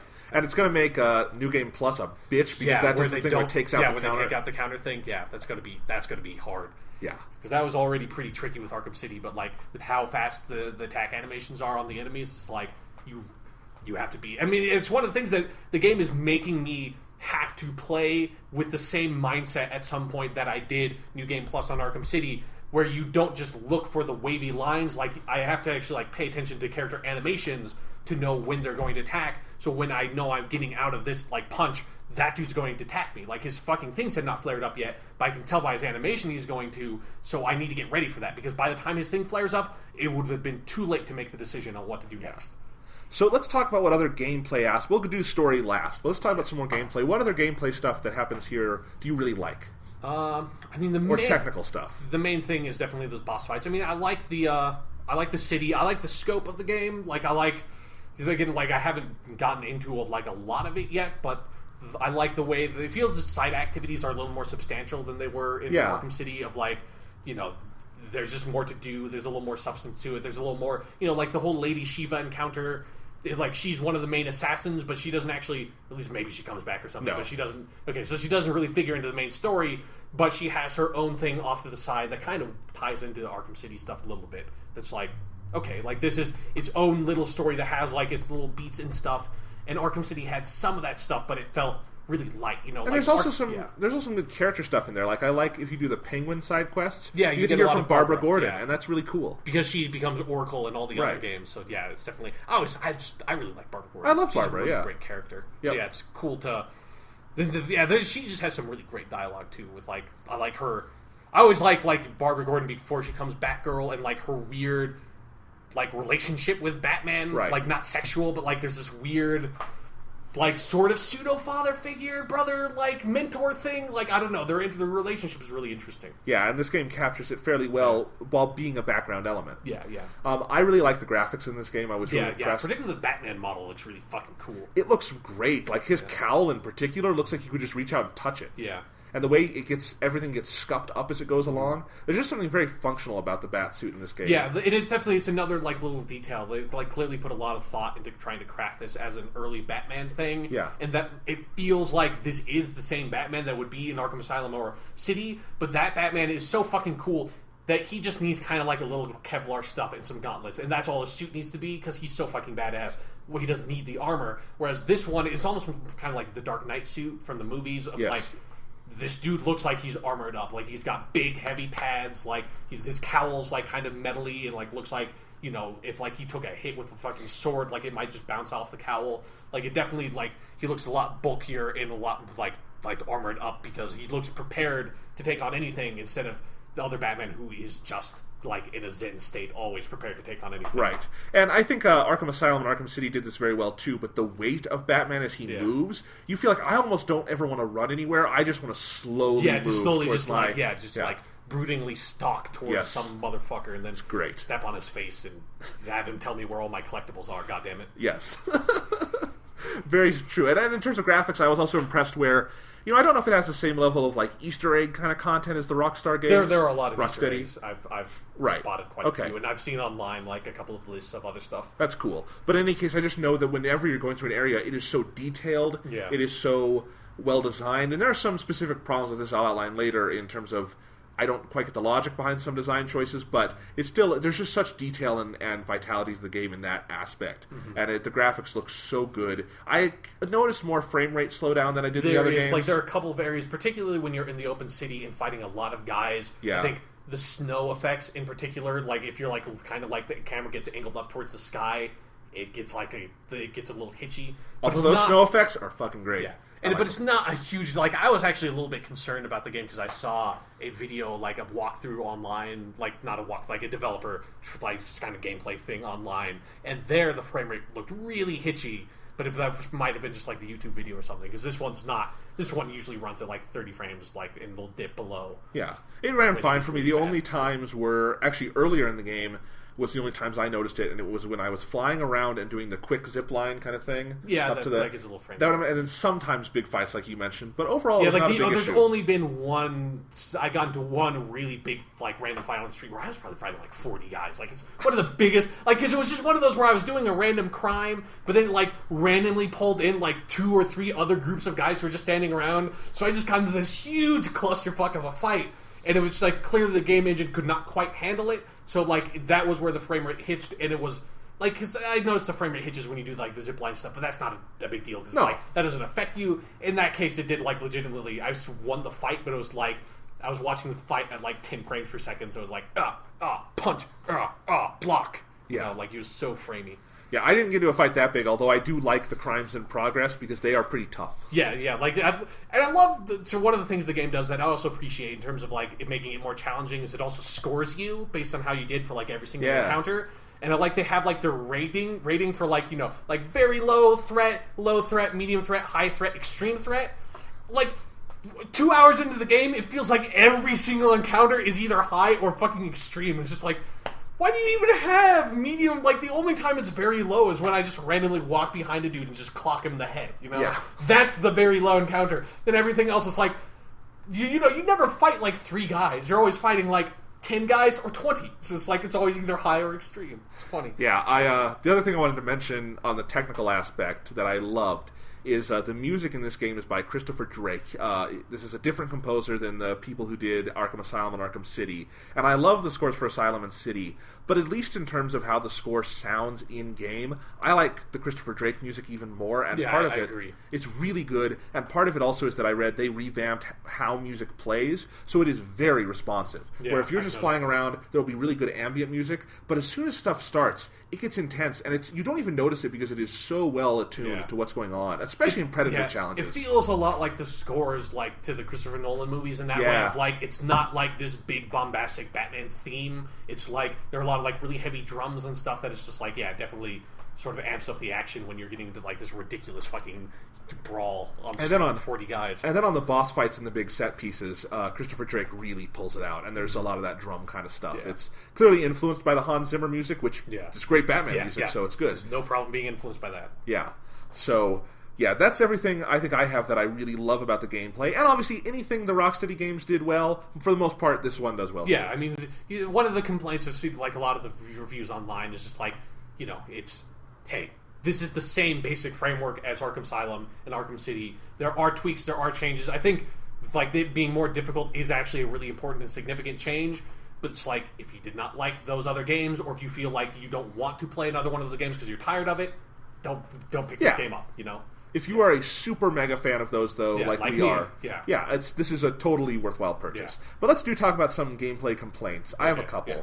My biggest one is that I was disappointed with the open world map in terms of it looks so much like Arkham City, and it feels so much like it because they do this kind of dumb explanation where it's like everyone's curfewed and has to be inside. Well, it's like because there's like a heavy snowstorm, so it's like everyone has to be inside. But either way, it's the exact same status quo as Arkham City, where all you will ever see is criminals. Yeah, or police. But then, like, the police are basically just criminals, so you beat them up too. Yeah, Batman beats up everyone in this game. Yeah, shit. I'm surprised your first encounter with Gordon wasn't like beating his face in. Yeah.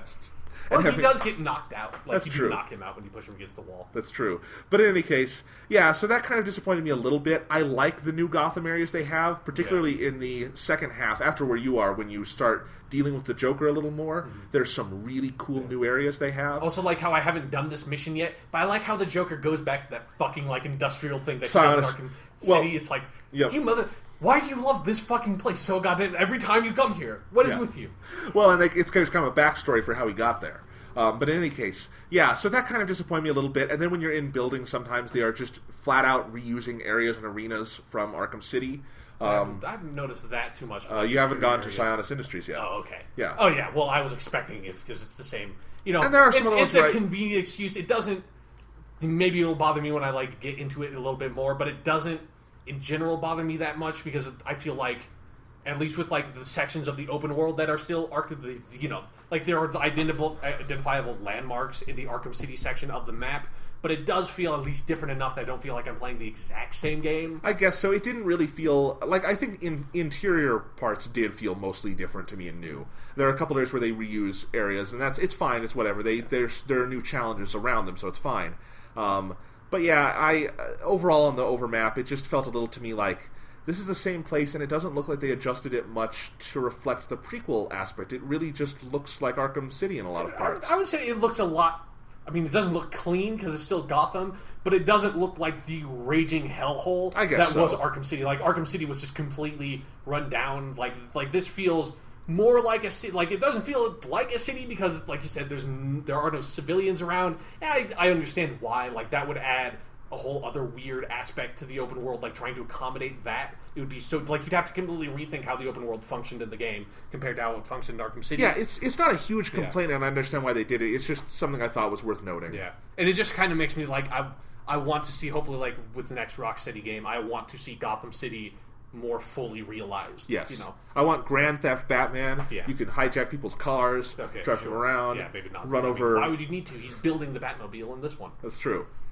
Yeah. Think we'll get a Batmobile in one of these games eventually? Maybe. I don't. It's one of the weird things that I don't understand how, I don't know. I kind of feel like that's an important part of Batman, is he's got the fucking Batmobile. Yeah. None of these, you use the remote control to ram it into Bane in Asylum, and that's, as much as the Batmobile has ever gotten to do. And then it got the shit beaten out of it in Asylum, too. Yeah, which is odd, because Asylum is the one where it makes total sense that you're not using it. Yeah, exactly, because you're just on the Asylum and City. I wanted to mention, though, I love the Batcave in this game. Yeah, it's fun to fly around. It's kind of just because it makes sense because this is early Batman, but I don't ever like it when I'm in a Batcave or I'm in the Batcave and there is no giant fucking pyrotechnic dinosaur thing and there's no giant penny. Where because there was a Batcave DLC map in Arkham City and they had the T-Rex, but they didn't have the fucking giant penny. What is with the Arkham games and no giant penny in the Batcave? It's one of the two identifiable things in the Batcave. Okay, 4. There's the Robin suits, there's the Bat computer, there's the giant T-Rex, and there's a giant penny. Every single Batcave I have ever seen has all 4 of those things in it. I want it in this one. Consult the episode almost got him of the Batman animated series for the origin of the giant penny. Yeah. In that series. Mm-hmm. Yes, no, I would like the giant penny sometime. Batman Arkham World or whatever the next one will be, hopefully we can get it. The whole game can be about, Mad Hatter steals his giant penny and he has to go find it. No, it should be, okay, if they make a sequel to Batman Arkham Origins, it should be the origin of the penny. It should, and not the bullshit modern, it's Two-Face. No. Penny Plunderer, let's bring him back from the Golden Age. That's where he gets the giant penny from, is he fights the Penny Plunderer. Really? Yes, that's the dude's name! Let's, because they're already, for God's sakes, dude, Copperhead is in this fucking game. They're scraping Anarchy is in Arkham Origins. They're scraping the bottom of the barrel for, D-list Batman villains. Eventually, fucking Penny Plunderer has got to show up, and he's got to have the giant penny. That has got to Does be he work with Paste Pot Pete? What? No, because he's... that's Spider-Man, DC and Marvel. It's fucking night and day. Okay. No, but you mentioned Copperhead and Anarchy. I actually really liked the Anarchy side mission. Yeah. It was fun. I like the Copperhead stuff. They use some really minor villains in here, but I really like how they're used. Although there was a weird thing with how they were using Anarchy that for a little bit I thought Anarchy was going to end up being Jason Todd, the second Robin, who's kind of the mean boy Robin. This is but that's not ultimately a thing. But it's that would be, if anyone else makes another revisionist Batman thing in the future that DC probably will in the next 5 years reboot everything again. You should do that. That'd be cool. Have Jason Todd be Anarchy, then Batman beats him up and it's oh, you're this 14-year-old kid. I'll make you the new Robin because my last Robin got all pissy and became Nightwing.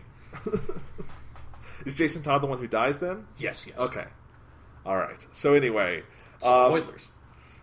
for a 1970s Batman comic. Other little gameplay things I needed to complain about. I don't even know if this qualifies as gameplay, but just technical aspects. The game was really buggy for me. Yeah, it's been kind of buggy for me too.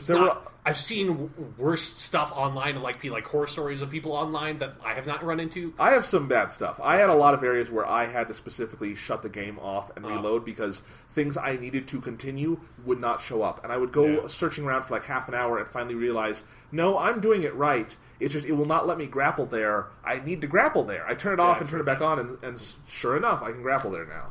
So I've seen stuff like that. There's certain fights where I would go in and then I just couldn't fight. None of the buttons would work. And I would just start getting beat up and I'm like, restart.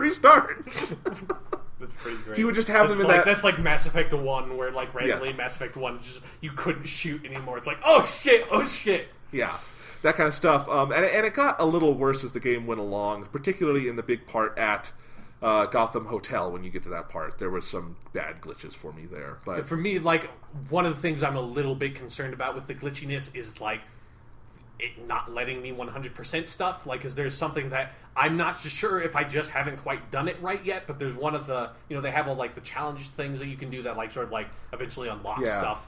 Like one of those for the Predator missions is complete one of them without being seen. I'm pretty fucking sure I've done that like twice and it has not unlocked. But like that sucks. That would be really fucking annoying if that. And really quick, just to say, Sean's playing it on Xbox, and I'm playing it on PS3. Yeah, and I've heard PC has it worse. Like there have been some people who've the PC version will just not run for them. So that's really unfortunate. Like it feels like this game was rushed a little bit out the door to. Probably to get it out like before consoles or something, because it definitely needed some more tinkering on it just to fix the bugs. So far, it's not horrible. There's nothing it's not unplayable, but it's worse than you would, because you expect some level of it because it is a big like open world game, but there's a little bit too much of it. And specifically, my glitches are not in relation to the open world stuff, so that's what disturbed me. Was specifically like a scripted part of the game. I have to move on to this next area. Yeah, when the scripting breaks, that's always like the most frustrating thing in a game. Like, I haven't run into that personally for me, but that's... Yeah. But, otherwise, I really like the gameplay and whatnot, but I want to talk about the story. Okay. And I know there's a limited amount we can talk about because... I'm not that far into it. But I can at least give my impressions, good, bad, that kind of stuff. But, so, you've played a bit, so what do you think so far? I mean, I like it. Like, so far, the most I can really comment on with the story is just the presentation. I think the presentation is really slick. And it's amazing. It's a really good... Like, it's just a good idea for a Batman story. Just the whole... And especially once, once Joker gets involved and the way he's involved, that's a really good way to have the Joker be involved in the story that, solves a problem that I had with the story. It's like, okay, this works. What was your problem? But Black Mask is kind of lame. Yeah. So... Yeah, having Joker really be the main villain. Yeah, spoilers. We're going to spoil up to a certain point. Yeah, this is only a couple of hours into the game, really. But the Joker turns out to be Black Mask, or Black Mask turns out to be... Wait, I have to back up. What did you think of the part... There are some detective parts that are a little more in-depth. Oh, right, yeah. Crime scene reconstructions. I really like those parts. Yeah, they're pretty cool. Like, it's not... I mean, it's one of those things where, it's... You can really turn your brain off in terms of the gameplay aspect of them. Like, they are more involved than they were in the other Arkham games, but the presentation of them and especially because the biggest one I've had is the one where it's like Black Mask and his girlfriend have supposedly and that's really the biggest one in the game. Oh, okay. Yeah. Because that one's it's so fucking complex because you're just like, oh, there was actually 5 other people in this room and this guy was on the floor, this guy was sitting on this table, this guy got thrown through a table, she was texting on her cell phone. It's all this crazy shit. But the coolest part is once you put it all together and it has a little cutscene where Batman sort of walks himself through the whole scenario once he figures out what happened.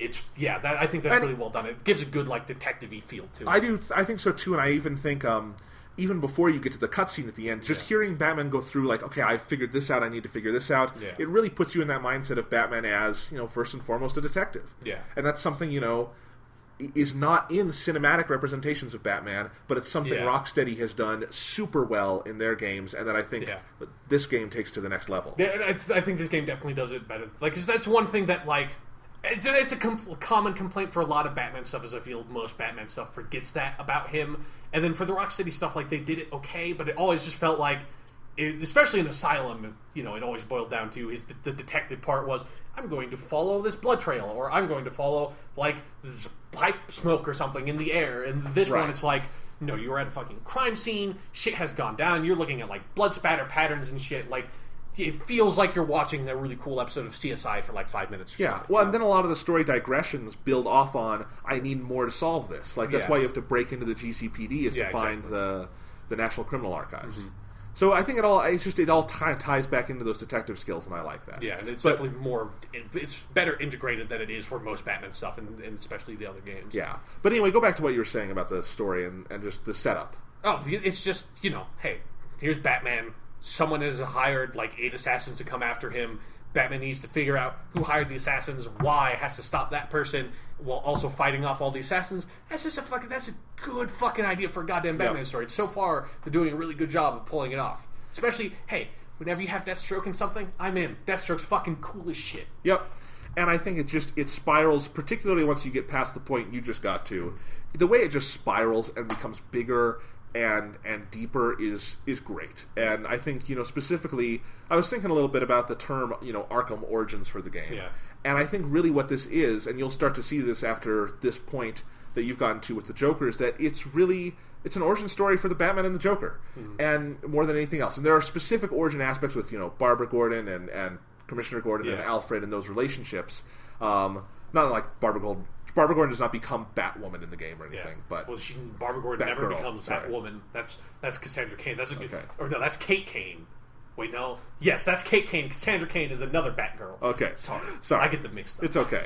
In any case, but yeah, so it's an origin for these different things. But with Arkham Asylum and Arkham City, to me, the key emotional through line of those games is that they are this perverse, doomed romance between Batman and the Joker. Yeah. That's Arkham Asylum and Arkham City. It is Romeo and Juliet in a really fucked up setting of one of them is the Romeo and Juliet is like Batman and the Joker, but they're not really in love. But they're in love on the sense of they need each other. Really in love. Yeah, they need each other to thrive, and this is about the birth of that relationship. And specifically, you've written some really fucked up Batman slash fic. No. This just feels like you're there's this deep inner dark part of your life that you're slightly breaching that you don't want to give too much away on. No, I don't. I'm not saying it's sexual. It's not, but it is. I think there's something really. It's not sexual. It's just it's love. That's what it is, right? I think there's just something They were born to be together. They're fated to be together. That's actually a theme of Arkham Origins as you get deeper into it, and I think.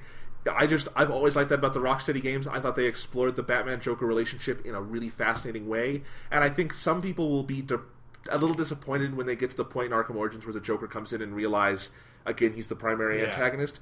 But, honestly, I had that feeling when I played Arkham City, where I was playing the first couple hours and I loved it, and then the Joker comes in and I was like, again? But then they made it so fucking compelling and so good, and what they did with the Joker in that game was so amazing. It not just didn't bother me, I loved it. And I think in Arkham Origins, it was even more of that, where I was like, again? And then, specifically, there is a scene a couple hours from where you are with the Joker that is as good a Joker scene as I have ever seen in any medium. It is absolutely phenomenal. And I think some of the stuff they do with that character and how he views Batman and how Batman views him, and specifically the origin of that relationship, it actually recolors my readings of Arkham Asylum and Arkham City, and that's what a prequel should do. You can go back to the ending of Arkham City now and have the beginning and end of that relationship, and it's very, very disturbing and interesting. So I really love that side to it. And throughout, I just think all the stuff with Batman kind of learning to be the Batman we see later on, they do a very good job with. And more than anything else, the Rocksteady games, story-wise, did this thing where they are this beautiful symphony of controlled chaos. Yeah. Where a particular city just spirals out of fucking control. Mm-hmm. But then those last couple hours, they pull it back in this climax that is just... The end of Arkham City is brain-melting. Yeah, it's great. It's great into that game. And Arkham Origins is not that good, obviously. But it's the same kind of thing where you're getting through it and it's just so much happens. And Batman goes through so much shit. And Gotham goes through so much shit. And you get to the end and it's just like... I just played something incredible. Where, my problem with Grand Theft Auto 5 was I didn't give a shit about anything in that game whatsoever by the time I got to the end. Whereas I was so invested in Arkham Origins by the end. There were parts where, I would get a punch in on the boss and I'd go, yeah! And, shake my fist. Or stuff. Or, someone would try to punch me and I'd beat them up and then they'd say, this is something derogatory toward Batman and be like, I'm the goddamn Batman! And I'd yell it at the TV. I was that invested in it at points. And that is the mark, to me, of a great video game story. Sure, or the burgeoning personality disorder. Both. All right. Yeah. So in any case, I hope you can finish it soon so we can talk about the full story. I just have to find all the Joker stuff, or not all the Riddler stuff. I mean, I'm sorry, all the Enigma stuff. It's weird that Batman just randomly stumbled upon the initials for the Riddler's real name, Edward Nigma, and he just calls him Enigma out of nowhere. I don't know. They call him Riddler in the other games, right? Yeah. No, he's just because he's the fucking Riddler. I don't know why. This feels a little bit too cutesy, Christopher Nolan-y, oh, he's not the Riddler, he's Enigma, because the Riddler's kind of a hokey name. He's just the fucking Riddler, for God's sake. Are they doing it because it's a prequel and he's not the Riddler yet? Yeah, exactly, because he doesn't know who the Riddler is yet. Okay. So he just is like, who are you? I'm just going to call you Enigma. Whatever his actual dialogue is. It's like, okay. So let's talk about some more things you can talk about, though. Okay. I want to talk about the performances. Sure. I love Roger Craig Smith's Batman. Yeah, Ezio Batman's pretty fucking cool. I love it. I was expecting that I would be like, this is a good Batman, maybe, but it's not Kevin Conroy. Not only is it a good Kevin Conroy substitute, it is just a great Batman. Yeah, and his version, the Batman voice, feels like what the Christopher Nolan movie should have had as far as Batman voice goes. It is kind of the same growly thing, but it's not ridiculous. You can take it seriously. Well, and I like how he it feels like very consciously he's still figuring out the voice. Yeah, exactly. So when Batman is just talking to himself or to Alfred or to Barbara or something, it's kind of gravelly, but you sense that's just how Bruce Wayne Batman talks. Yeah. But then when he's talking to criminals, he's got this more gravelly voice, but you can tell he's a little unsure of what it is. Yeah, and he's a little too overzealous of it, especially because he yells a lot, which is not like Kevin Conroy's Batman never fucking. Because Kevin Conroy's Batman doesn't need to yell, whereas this Batman does. He's not. He doesn't have that overpowering self confidence that he doesn't need to raise his voice at all because everyone's just going to do what he says because he's the goddamn Batman. Yeah. I mean, this was the real discovery of the game to me because, spoiler, Troy Baker is a great Joker. Yeah. But, Troy Baker, he's going to do great work. Yeah. I don't have an extensive history with Roger Craig Smith, and Batman is a really tough part. He's great. Yeah. I just loved listening to this Batman talk. Mm-hmm. And talking about Troy Baker's Joker, it is creepy how much it sounds like Mark Hamill.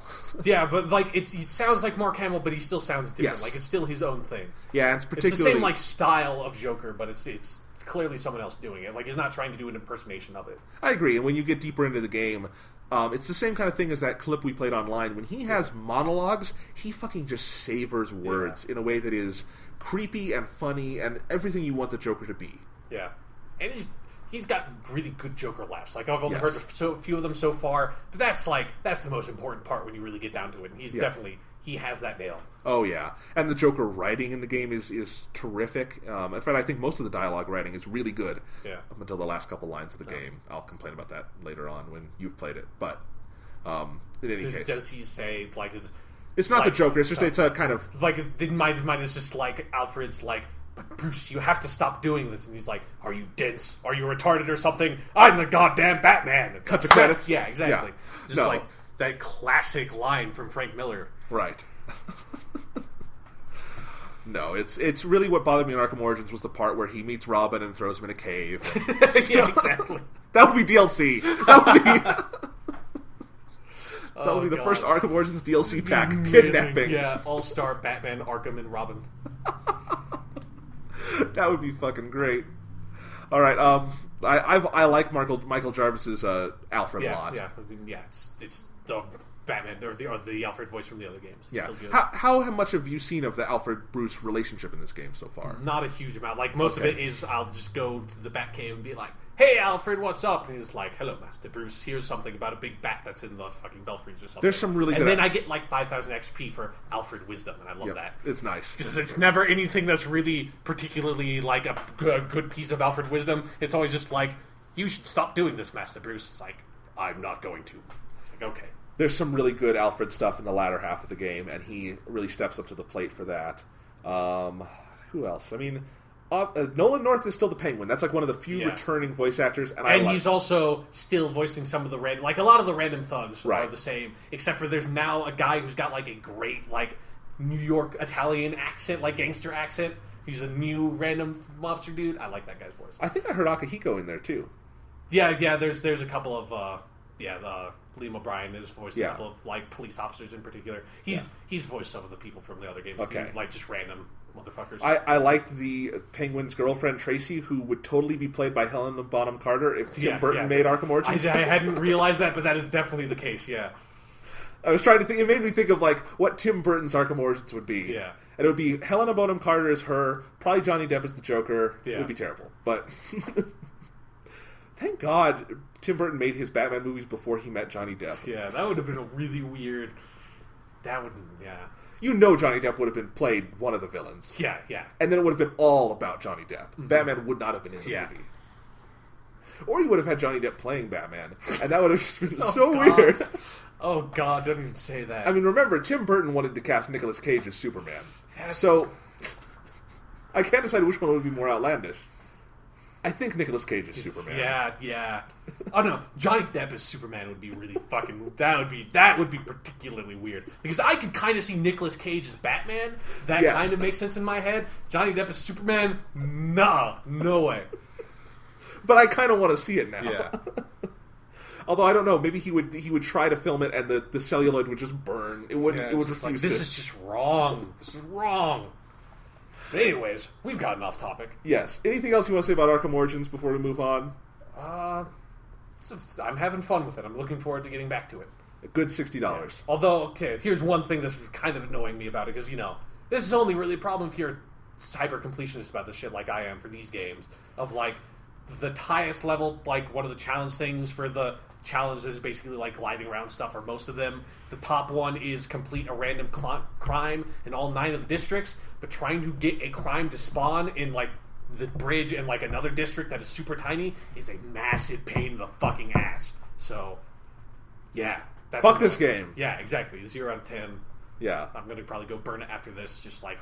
Are you a little surprised at some of the critical reaction after having played the game? I think people were surprisingly down on it. Like, I understand a bit the franchise fatigue, but it also baffles me just, like, the whole...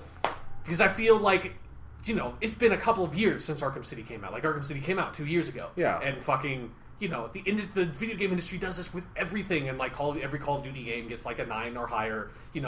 Like other than Assassin's Creed 3, all the Assassin's Creed games got 9 or higher. When like Assassin's Creed 3 is better than Brotherhood of Revelations as far as it not being the same goddamn game. Yeah, it kind of annoys me that it's like this one that is trying to do something different, that does have something else there of value, that, like, you're just ignoring because, like, I feel like this game would have gotten 2 points higher on every single review if they just had told everyone that Rocksteady made the game instead of WB Montreal. Well, obviously, because this is what bothered me so much even before I had played the game. Like, I, read the reviews in the morning, my game came in the afternoon, and it was just every one of them was starting from the position of, it's WB Montreal, it's like a cover band, all this other stuff. Yeah, like, a lot of the reviews, like, specifically pointed out that, it's like, this is not made by Rocksteady. It's just like, okay, like, you're not...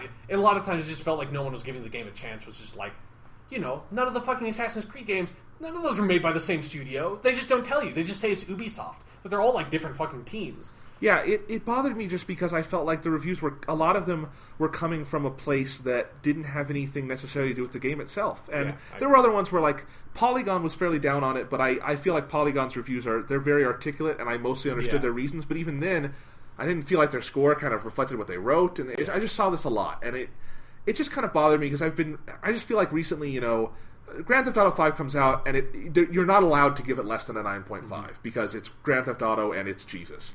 But, that game actually has flaws and no one wanted to talk about it. And then a game like this comes out and I feel like it really defies expectations for me where, my starting supposition is this is a different studio. I'm cautiously optimistic. Yeah. I hope it doesn't go poorly. And then it goes well and I'm like, this is a cool surprise. It's a pleasant surprise.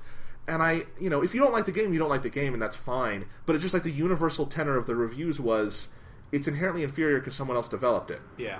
Well, it's definitely a frustrating thing. And it's one of, like, because, I definitely, when this game first got announced, I didn't have a huge amount of interest in it because, as soon as they do say this is not made by the same guys, that does, like, send off, warning lights in your head of, like, oh shit, like, they're, like, just trying to milk the franchise. And, at a certain point, WB kind of was trying to do that. But at the end of the day, like, this kind of game is a perfect example of, like, particularly with these comic book characters, you have to remind yourself not to get too attached to, like, any specific version. Like, anybody should be able to write a Batman story. Like, anybody can play Batman. Anyone can play the Joker.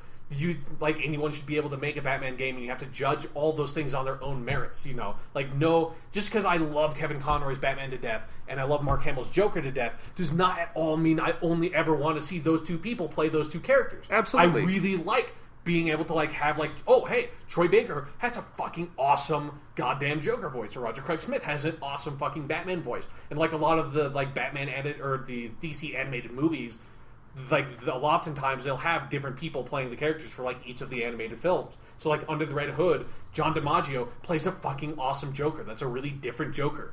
And I think Bruce Greenwood plays Batman in that movie. It's a really good version of Batman. So it's I like seeing other takes on these characters where, the people who fucking originally wrote these characters died decades ago. It's this is a franchise. These are things that's need to be passed on and interpreted by new people. And I feel like Batman Arkham Origins, while it is rough around the edges in a technical sense, reinterprets Batman and the Joker and does this in a lot of the Rocksteady Batman mechanics and makes them really good and looks at them in a new light with and this game does not feel like a cash cow to me. This game definitely feels like it has a strong creative vision. It knows what it wants to be in terms of a Batman story, and I think as far as what I played, it executes on it.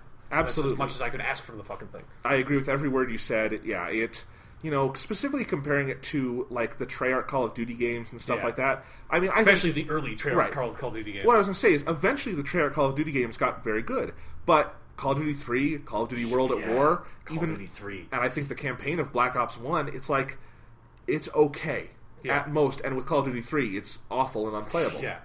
So fucking Call of Duty 3. So this is as a starting point for a new studio to come in and pick up one of the absolute best video game franchises of the last generation and do something this good is miraculous. Yeah. It just is. And I think this game, as far as a the super iterative sequel in a franchise, this game is way better than Assassin's Creed Brotherhood. It's way better than Revelations. It's way better than the Call of Duty games I've played, because if this feels because it does have more time behind it, and it just feels like people who tackled making this game were really passionate about it and weren't just churning out the same game. Yeah, you mentioned how every Call of Duty game just as a rule has to get a 9 out of 10. Yeah. And it's true, and I don't get it, because this is vastly better than any Call of Duty I've played since Call of Duty 4. Yeah. No contest. Yeah. I don't think especially in terms of its relation. this game is as different from Arkham City as Arkham City is from Asylum. If you're complaining about franchise fatigue, I understand, but it's you have to. It's not Brotherhood. It's not Revelations for the Assassin's Creed franchises. They're not. It's not just the same fucking game. I have played the shit out of these games, and I can tell you, they have mechanically changed stuff, in the core of how the fucking fighting system works. And you haven't actually gotten to some of the biggest change stuff yet. There's some bigger stuff coming. Yeah. So, I love this game. Give the game a chance. Next week, are we going to review the Vita version, Blackgate?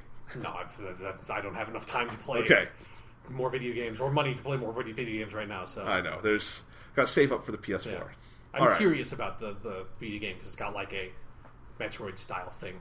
Yeah, I'd like to play it. Maybe I'll get it for my trip during Thanksgiving break or something. Play it on the plane. But yeah, in any case, good game. We like it. Anything else to talk about on this podcast, Sean? Fuck. I think that about wraps it up. You made a weirdly detailed outline for this random shit show of an episode. Yes. So you tell me, is there anything else on the outline? You should tell people to watch John Carpenter's The Thing. Oh, that's right. I forgot. Yeah. So just because Jonathan didn't do his Halloween homework doesn't mean that you shouldn't. You should go watch John Carpenter's The Thing. And hey, watch Insidious. You might actually find the whole thing really good. I thought the end of Insidious really fucking sucked, but a lot of other people really like that movie.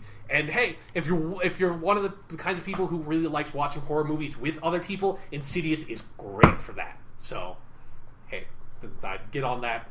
Watch other good Halloween movies. Watch Dracula, watch Frankenstein, watch The Wolfman, watch The Mummy, watch everything. All right, so Sean, apparently you're the new host, so why don't you give us the outro? Okay, the podcast is done. Let's go. Pack it up. Let's go. New podcast next week, probably. Bye.